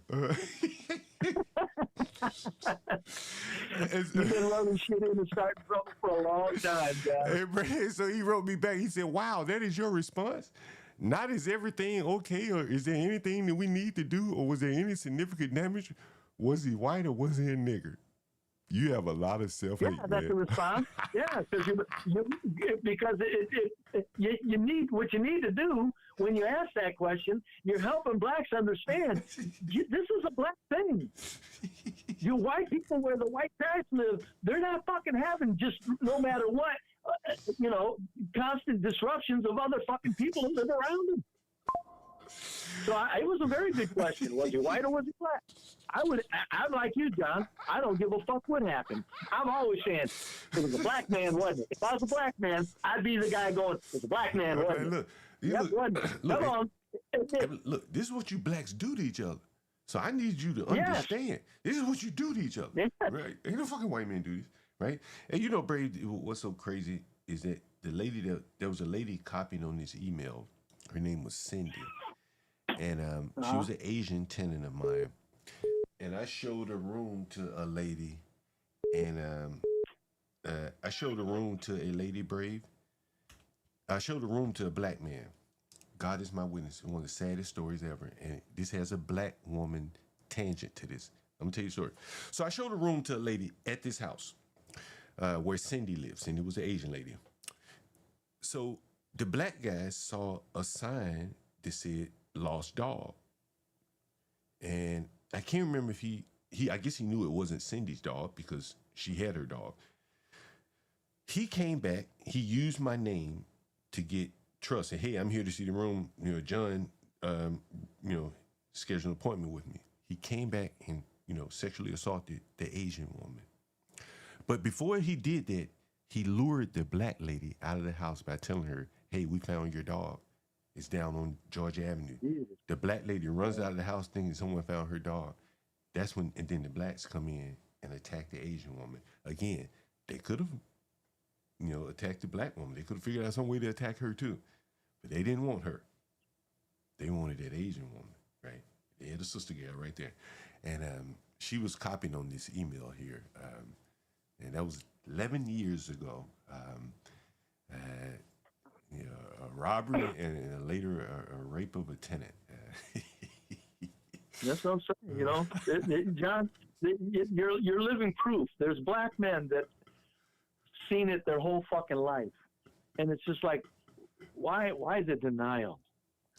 It's just why the denial. I don't know what the energy that's put into that much denial. John, it rots your very own soul when you're lying. You can't lie to other people, and your soul rots. When you're lying to yourself, you're in big fucking trouble, man. Yeah, it's inexplicable. That's not good for your psyche. So your psyche. Yeah. It's bad. Yeah, and again, because you automatically erase any function of your thought process to refine out any thinking. Nope, if you're going to lie to yourself about that, then all of a sudden you're comfortable with lying to yourself about every goddamn thing in life. Yeah, and again, man, because that's the most important thing there is lying about your own survival. Yeah, and again, Brave, this guy rides past all of the carnage that I video every day. And you're going to tell me that doesn't have an effect on property values? Come on, man. Like, that's amazing in and of itself, Brave. I would have respected him, John, if he would have taken the Ryan way out. Well, I'm just not going to say. I could have respected that. But when he offered it, like, well, what do you mean? Everything's dropped 16%. Try that on somebody else, fuckhead. Jesus Christ. That's when I had to straighten him out. I know everything's dropped 16%. Good. Now why is this at the fucking bottom of that fucking drop? Back to this, okay? That's what we're after. And I'm sure it didn't drop evenly, Brave. Let's be honest. Things don't drop evenly. It's black. I could see it dropping evenly over a certain amount of time, but you're right. After a certain, if you add it up and you do a root and tootin' pattern, yes, it drops quicker in these areas than anywhere else. In stock trading, they call it support, where money comes in to prevent prices from just free falling. If prices drop uniformly everywhere, then there will be support to come in, say, in the areas like Georgetown to keep the pricing from falling too low, because people know that area is tried and true and it'll come back. With places like Southeast, which is a roll of the dice at best, it's going to drop more than 16% because there is no support, right? There's no one itching to buy this property, just waiting on a 5% drop. Now, they probably want 20 or 30% drop before they're willing to jump in. That's the lack of support. The people like the Angry Man of the world, they're not investing their YouTube super chats in these ghettos. That would be the support. And you can see now what they're doing is they're not supporting your area, but in supporting the drop of, in addressing the black cultural destruction of Washington, D.C., they bring in the fucking National Guard. I wonder if your realtor friend would have been able to understand, what brought in the National Guard, buddy? Yeah, that is interesting. I tried to get him to that by mentioning the curfew, and I think he immediately went to Hispanic kids and noticed he didn't mention Yeah, whites. Hispanic kids. Yeah, Right, yeah, because yeah. they're Whites and Hispanics. Yeah, well, yeah. but there are no white Yeah. kids. You know, there just are no white Yeah, kids. that's what I'm saying. I don't. When I hear it, it's like it's like I feel it's like these people don't understand what they're doing to their own minds. I don't give a shit. It's one thing It's one thing to not be outspoken. It's a whole other matter to fucking literally lie to yourself to where you're going to be aggressive with your outspoken lies. Again, I would have respected him if he would have said, well, I really don't want to say. Okay, we understand that. We'd all chuckle. We got it. We'll call him Ryan Jr. We got it.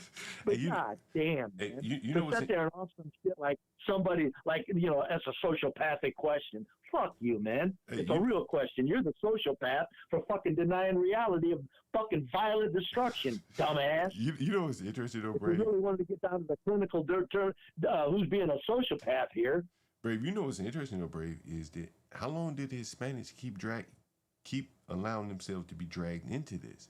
They're not out here doing this shit. The blacks keep lumping them in, like it's the black and the brown coalition. But the browns aren't doing this. These teen takeovers are not the browns. And I'm wondering at some point, when does the pushback come from the Hispanics? Say, leave us out of this shit. This ain't us. I don't think they can, John, because the Hispanics also rely on government handouts. If they really got radical about wanting to separate from the fucking debauchery of the black race, they would be penalized. You think they're kept in line with welfare benefits? Huh? You think they're kept in line with welfare benefits?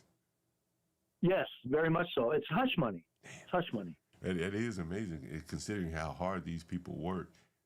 They can still be brought up. And they have to sit there and say nothing, because I guarantee you, if you ask the street dude, he'll say it. It's the workers and the community leaders that won't say a damn thing, because as your question was, John, somebody should be saying something here, because that would be the community leaders. They wouldn't dare. So in that sense, it's almost like the whites are, because the whites are playing along with this. They're saying the black and Latinos, but clearly they're drawing distinctions between the black and Latinos, and they're not lumping them in and painting with a broad brush. They know it's blacks, right? Well, I think a lot of whites would be willing to say Latinos. But I mean, they know deep down when they go to the Chipotle restaurant, they know that and there are whites. And as you went higher in the food chain, you don't need to be a complete bottom white street dude to admit that the blacks are tearing up the inner cities. But a lot of whites can't say anything either, John. It's just there's the eggshells that are put around black trash that are just so. I am as a social scientist, street level social scientist, I am amazed at the phenomenon of how protected black trash behavior is. Were you amazed by that phone call, Bray? Were you amazed by that phone call? I was amazed because I expected him to do something more like, like I don't want you to talk about that. Okay, I understand. Yeah. Or make a joke. No, he actually tried to sell some happy horse shit. It's like, you're a sick. I know he's your real estate agent, John, but leave him out of it. A human that does that, they're in a sick frame of fucking mind, man, to where they've got to try to convince somebody else of their fucking cowardliness. Yeah, I was surprised by that myself. I ain't gonna lie to you there, Brave. Brave, I gotta make a couple phone calls before I get out of here. It's always a pleasure. See you later, buddy. All right, Brave. It's Be Brave there, Be Brave. Let me call this person back. Who is this? Who is this? Who is this? What? Who is this?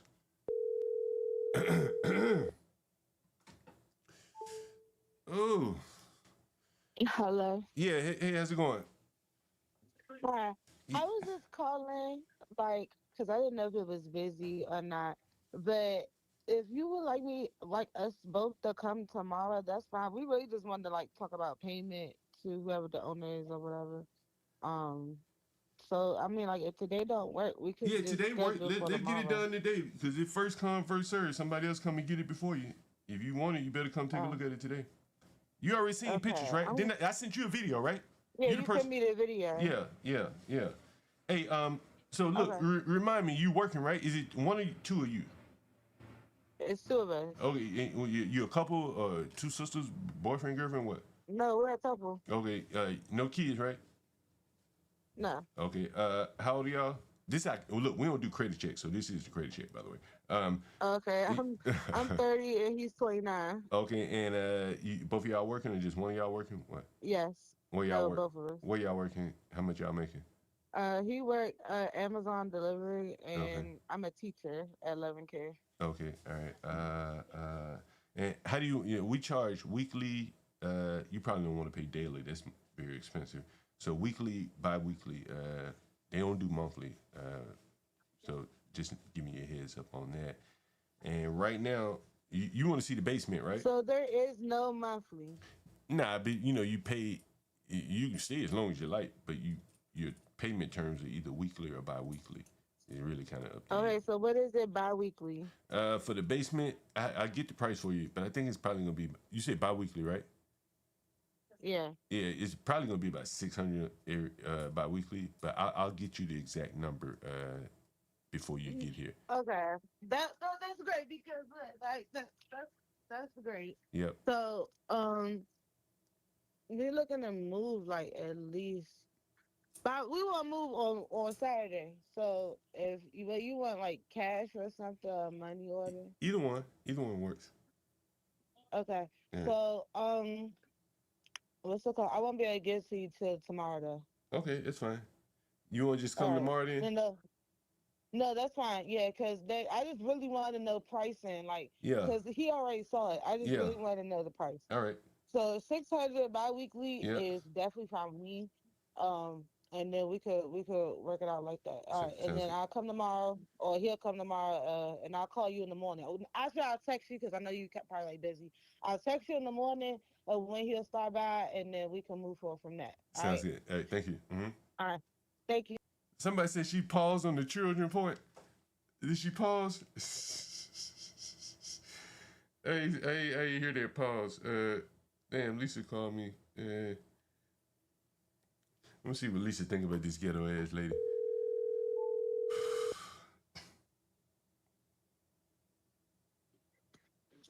Hey. Oh, you still alive? You on my stream, by the way. You still alive? I am. So he said I need to. He used like a thermal camera to help determine the issue. What, detect the leak? To detect the leak? Yeah. Mm-hmm. Yeah. And it's the toilet. Oh, no shit. Yeah. Where's the toilet leaking from? He said the issue is, what he thinks the issue is, the toilet is old. He said he's guessing it's probably about 10 years old. I mean, we know it's at least 6 years because that's how long I've been here, and I never replaced the toilet. Okay. And he said that there's some ring, I think is what he said. The wax ring? That starts to deteriorate over time. Yeah. And so he thinks that's just deteriorating. Okay. So, toilets really don't go bad. It's really the wax ring and, the internal parts that go bad. Okay. There's so much, because the other plumber that I had, he immediately assumed, and I didn't agree with him, but he immediately assumed that it was because of the bath cover was like cover. halfway up. Oh, yeah. The overfill, I should say. Like, he immediately assumed that. And I remember thinking, and I said to him, I was like, but why do you say that? Like, I didn't agree, but I had no proof. But this man, like, before even seeing my bathroom, he was like, based on the shape of the water, he was like, I think it might be the toilet. And which made sense. Because it's over the toilet. Right. And the other guy was like, oh, I can eye it, and it looks like it's over the shower. Oh, I'm like, shit. oh, shit. like it's too through the shower. So I really like this guy. Yeah, so he uses a little thermal scan, and he can see where the water. That must have been expensive. He had a camera. That was expensive. Well, so for him to use the camera, it's $250. Jeez. But half of it gets applied towards if you decide to like move forward with him doing the work, half of it gets applied to. So what are you gonna replace the flange? Because you don't need someone said a flange, so you probably don't need a toilet. You don't really need him to replace the toilet, just the flange, right? I know you probably. Well, he said the toilet is old. He said the company is the Sterling, and he said they're not even in business anymore. So I was like, okay, we'll just replace the toilet. Damn, I wish you had called me beforehand. Damn. Well, I called you not long ago. I know. I think I missed your call. I had Happy over here. He running his mouth. So, Go ahead. I got a lady. Go ahead. He's not. I actually go to. I don't know if I can fit a toilet in my car. Maybe I was gonna go to Home Depot. I'm just running late. I do. You want me to go do it? Oh, you That's about to get it right now. I said I was going to go to Home Depot. I didn't say you. You know what I should tell you? You know what you should do? Tell them to take the one from downstairs and put it upstairs since you don't use their bathroom. That toilet. I think that toilet sits lower. So what? I need to measure them. I don't think they're the same. They don't have to be the same. As long as they I don't fit. know, but I don't want to use it. Okay. You don't need toilet. And then because I'm only not using it because I need to get the pantry door back up. Yeah. Because the pantry door is in the bathroom. Mm. So once I get the pantry door up, somebody says it's heavy, Lisa. Your toilets are heavy. You do know that, right? No, I didn't know. You didn't know a toilet is heavy? I mean, I've never lifted a toilet. I figured you can't lift that. Oh. You can't lift that toilet. Huh? You can't lift a toilet, and you better not. You can't drop it because you'll break it. Well, I have a little hand truck. You can't drop it at all, like, because if you crack it, you'd be buying another toilet. You know what I'm saying? That's what. What was I about to say? Got the box. You think it's too heavy? Hell yeah, that shit heavy. Yeah, like it's awkward. It's awkward, right? I'm sorry. A box doesn't add weight. So I mean, what I guess I meant to say is it's awkward. But won't it be less awkward? Like once I take it out the box, because what I'm thinking is like I have a little hand truck. I can put it on the hand truck, and maybe I can get it in the. Damn, take it out the box. You want me to just come and get it for you? I didn't know you about to get a toilet. I would, I didn't know he was gonna send you to the store to get the toilet. I would just. Well, he said that he could order one. Order one? Shit, it ain't Home Depot. Like you live around the corner from Home Depot. I know. There's a company. I guess he doesn't go to Home Depot. He has some manufacturer company, and so it wouldn't come until. Wait a minute. What? Hold on for a second, Lisa. Yeah, you at the house, man? Yeah, the one you sent. Yeah. You need the code, right? You got the code to get in, right? Look. Yeah, look in your text message, and then if you can't get in, call me right back. I gotta call another in, all right? All right, cool. Yeah. Sorry, Lisa, that was happy. Yeah. He got a what? Nah, Lisa, hey, how much he talking about charging for the because the toilets ain't about $100. How much is he charging for what? To install the toilet? No, they bought it. He telling you to go get your own toilet? He didn't tell me to get one. He said I offered to go get it. Right. I figured maybe I can get a car. Shit. You better let him go get the toilet, please. He said it wouldn't come until like probably Monday or Tuesday. What? Is when it would take like 2 days. I think he said it would take like 2 days to deliver, and then wait a minute. Does he have a truck? He must not have a truck. I don't know, but he uses a manufacturer company. I didn't see what he was driving. I didn't look. It's not gonna. I don't think it. I'm not. I don't know that would be delivered to my house. So maybe he would. Maybe we could deliver to him, and he would bring it over here. I don't know. We didn't discuss those details. All I was focusing on the fact was, do I need to wait until Monday or Tuesday if I can go get one today and he can come back tomorrow? Why don't we get Daniel over there and he can. I've already had this. I mean, getting another person. But I mean, just to put it in, you don't want to pay him to put it in. Trust me. Depending on how much. Shit, nigga gonna be like $500. Trust me. I have to find out from him because I'm telling you, you're gonna be $500. I have to find out because the cost for him to do the thermal scan, half of that is getting applied to the work. Hold on, listen. Damn. Yeah. Yeah. Say what? All right, let me send it to you. Hold on.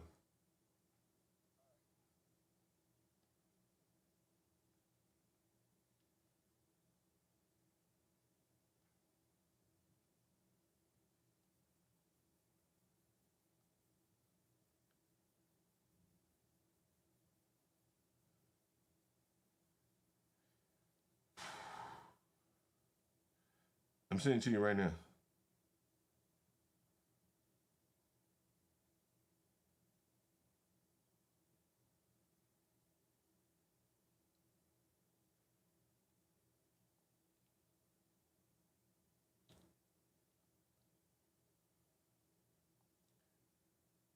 Yeah, sorry about that, Lisa. Go ahead. Sorry about that. Yeah. What you say, Lisa? I don't know what I was saying. Did you hear about Justin Fairfax? Who? Justin Fairfax? I've heard that name. Who is that? It's a governor or something? He was the lieutenant governor. Previously the lieutenant governor. He was black, black guy.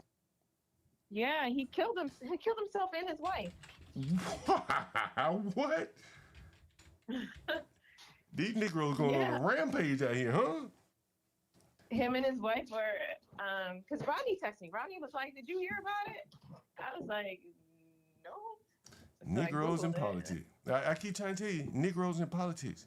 Like, I bet you he was involved in some kind of fraud, something. Breaking news: Negro lieutenant governor shot and killed his wife before killing himself. Have mercy. Why do you think he did it? Wait a minute, what? Wait a minute, what? He married an Asian-looking woman? I think she's black. Maybe she's like half Asian. Someone said Home Depot toilet is $200-$300 for American Standard 2-piece. I just had one put in. I think the toilet was $150 or something. They have a sale. They have one for $119. Yeah, see, that's what I'm saying. A Black Friday. They call it Black Friday sale. Damn, he killed his wife? Negroes in politics. Negroes in politics. Damn. That's sad. Wonder why he did that. I don't know. It says they were in the middle of getting a divorce. So. Oh, they were getting divorced? That's what one article I read said. Alexa, stop. Damn. Yo, did I tell you that man threatened me? Somebody said that's a great price, Lisa.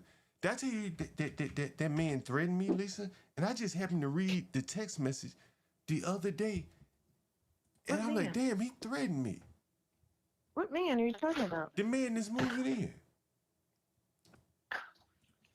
The one that you said has cancer? Yeah. What did he threaten you about? I missed his phone call. I was in the doctor's office or something. I missed his phone call, and he threatened me. What did he say? I'm putting it up on my screen right here. Is this the same one that offered you crack? Yeah. He offered me cocaine and weed and everything. Look, he said, basically, I missed his phone call, and he was like, man, I done been in prison 37 years, man. Like, I don't mind going back. Like, don't play with me. This is a scam. Are you serious? Yeah, I got it on my stream right here. You can if you pull up my stream, you'll see it. And so, are you letting him move in? Yeah. I mean, shit. I ain't scamming him, so I guess he ain't gonna kill me. Right, but just the fact that you want someone to move in. Number one, he's already offered to give you some crack, and then cocaine, technically. You said what? Cocaine, technically, yeah. Cocaine. And then and then now he threatened you. Yeah. Because you didn't answer his phone call. He an old black man though. He's harmless. So what? I mean, I guess he ain't anybody. He's not logical. Well, none of these blacks are logical. I keep trying to tell you. Very few of them are logical. So there is that. He threatened you. Yeah. You really put like that? I don't know where you want to put him. Well, already taking his money now, so what can you do? So. Oh, I see. You took his money already. Yeah, that was before the threat. That was before the threat. Okay. Yeah, so if you took his money before the threat, then now I understand why he threatened you. Right. You should have started with that. You should have started with that. Yeah. Hold on for 1 second, Lisa. Man, it's happy again. Yeah. Yeah.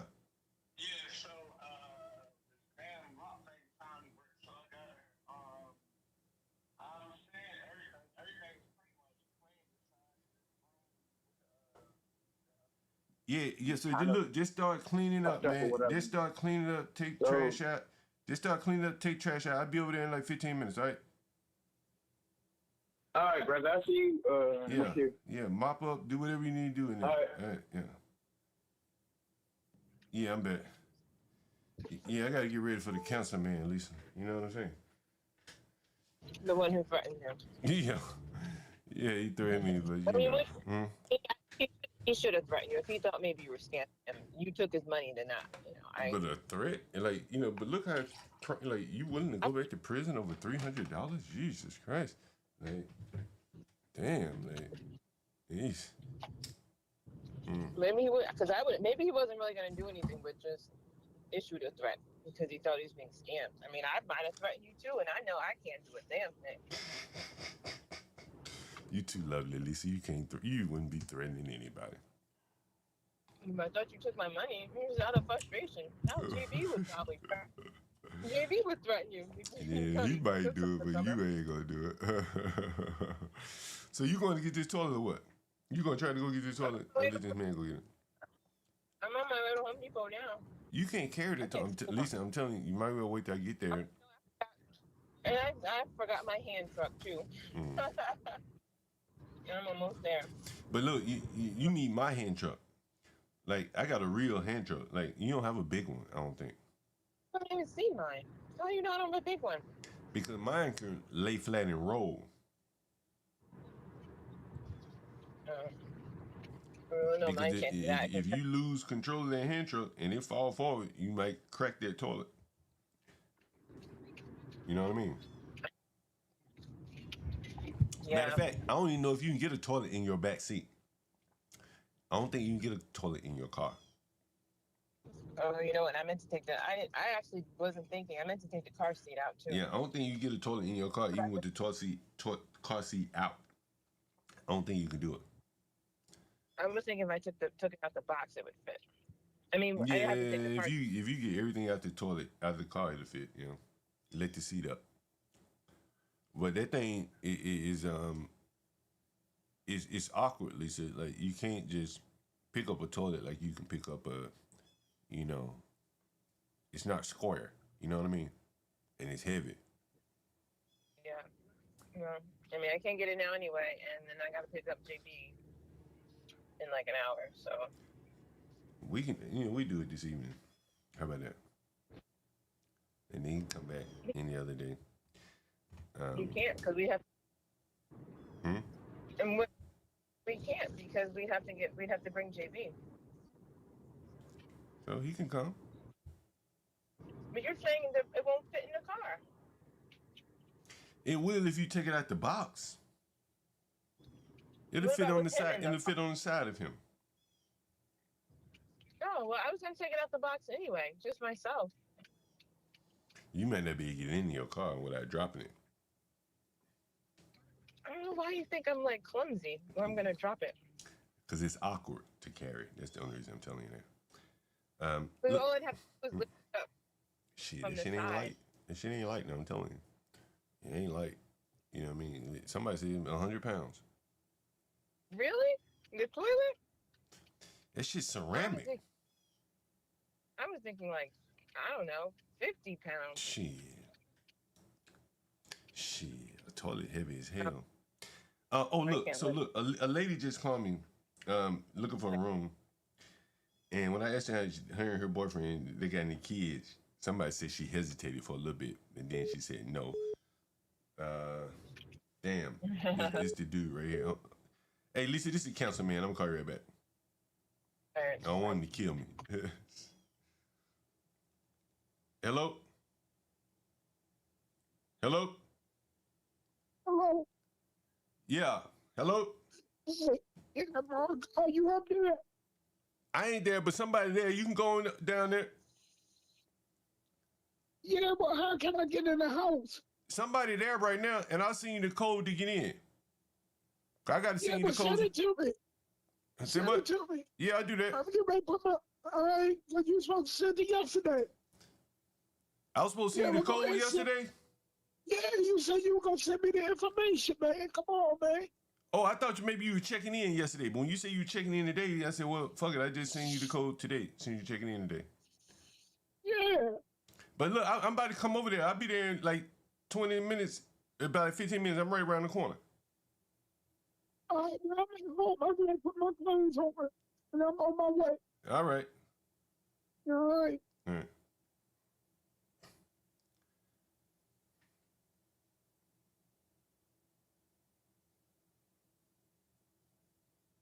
Damn. Yeah, one more damn call.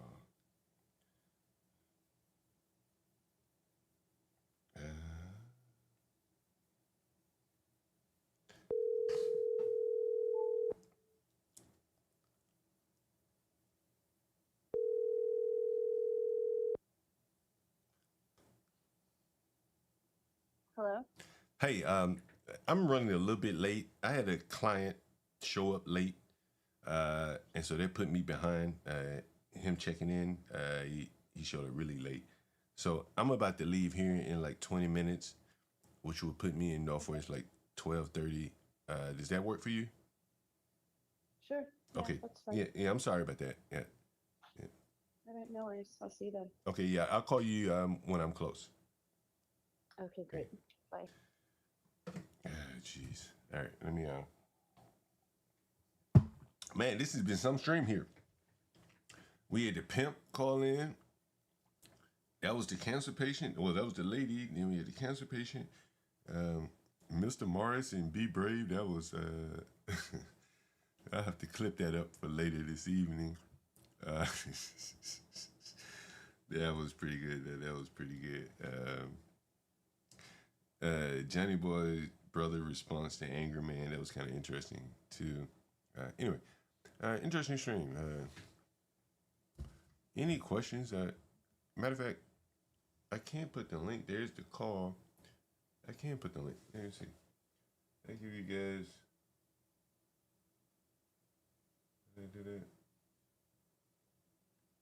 I gotta figure out how the hell to do it.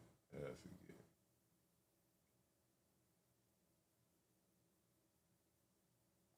Whatever.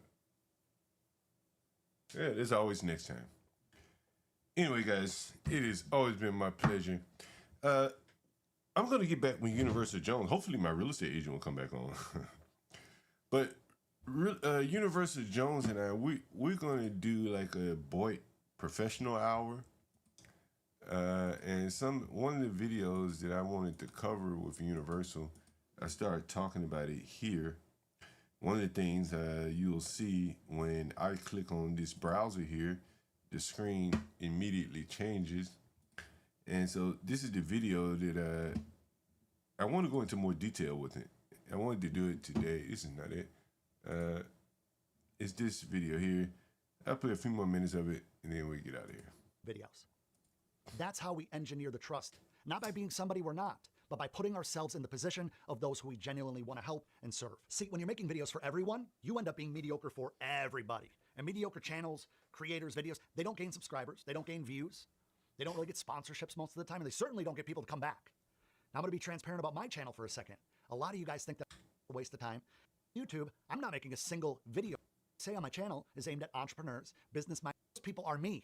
That's why I'm talking to them. I'm talking to myself. So here's your third question. Do you know exactly who your videos are for? If you give yourself a 1 here, that would be an answer such as anybody who wants to watch my videos. If you give yourself a 5, that means that you could describe your ideal viewer so specifically that if they were sitting across the table from you at a coffee shop, they think that you were reading their mind ago. So I published a video, but not who could see. Then I sat down and wrote the script for this video. Story of YouTube. Okay with days. You might get a promotion. You might take a trip, get married, your kid's born. Those are the highlights, but neither of them are the norm. Now, a lot of people watch a video flop and they just stop posting. If you guys have been guilty of that, let me know in the comments. You're certainly not alone. They take a break. They step away for a few weeks because of the stress and how their mental health is being affected by the YouTube studio. And I get it. I've been there. I've done that. But doing that is like feeling sick and then deciding to go lick a bunch of handrails. It only makes things worse. Every time I've personally taken a break from my main channel, meaning like take, 3 to 6 weeks off, it took 4 to 6 weeks of me posting some of my best, most planned, well-crafted content before I could get YouTube to trust me again. It's like ghosting somebody that you're dating. You stop returning their text. You don't answer the door depending on how long you've been dating. It's like you send all of their calls to voicemail. Then a month later, you show back up and you're shocked that they're pissed at you, that they don't trust you anymore. They've got more questions than you're ready for. YouTube is exactly the same way. So with that being said, here's your fourth question. When your last video flopped, and I know that every single one of us that makes videos has that experience, what did you do? A 1 means that you stopped posting, you took a ton of time off, you threw something random up hoping to go viral right after that and just didn't put any effort into it. And a 5 means that you looked at the data, you studied your analytics, you made adjustments, and you posted your next video on schedule. Whatever you scored, the last question that I have for you guys is the one that separates everybody.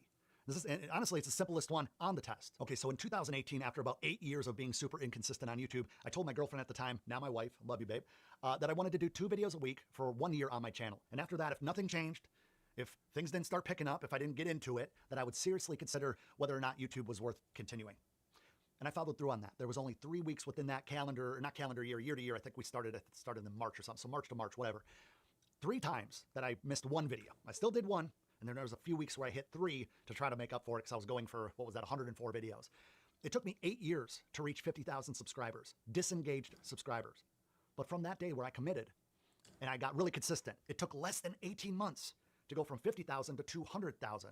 And within 6 or 7 months, maybe 8, I had generated more than $200,000 between sponsorships, a program that I was running at the time, partnerships, affiliate income, had their own version. Consistency guarantees success because it doesn't. Because if you do the wrong thing over and over and over again, you're never getting better. Practice doesn't make perfect. Perfect practice makes perfect. But I've never seen anybody, seriously, no one ever build something real on the platform by posting whenever they felt like it. The way I see it is that if you're not willing to post 50 to 100 videos, not 15, 50 to 100 videos without worrying about whether or not anybody's watching them, obviously within reason because we want to look at our analytics and get better. But if you're just 5 videos in and you're already thinking about quitting, this is going to be a really hard, long road for you guys. You guys, unfortunately, are the ones that are usually complaining pretty heavy in the comment section about everything being against. Anyway, so this is that video that I want to discuss. I want to have a conversation with Universal Jones. I think it'll be rather interesting having this discussion. There have been so many streamers come into the fray over the last couple of years, at least while I've been streaming, myself included. And so it's just, I wanted to go over this and kind of get some feedback. What do you guys think? And so anyway, shall be interesting. Once again, thank you guys for joining. We've had quite an interesting day. And where is my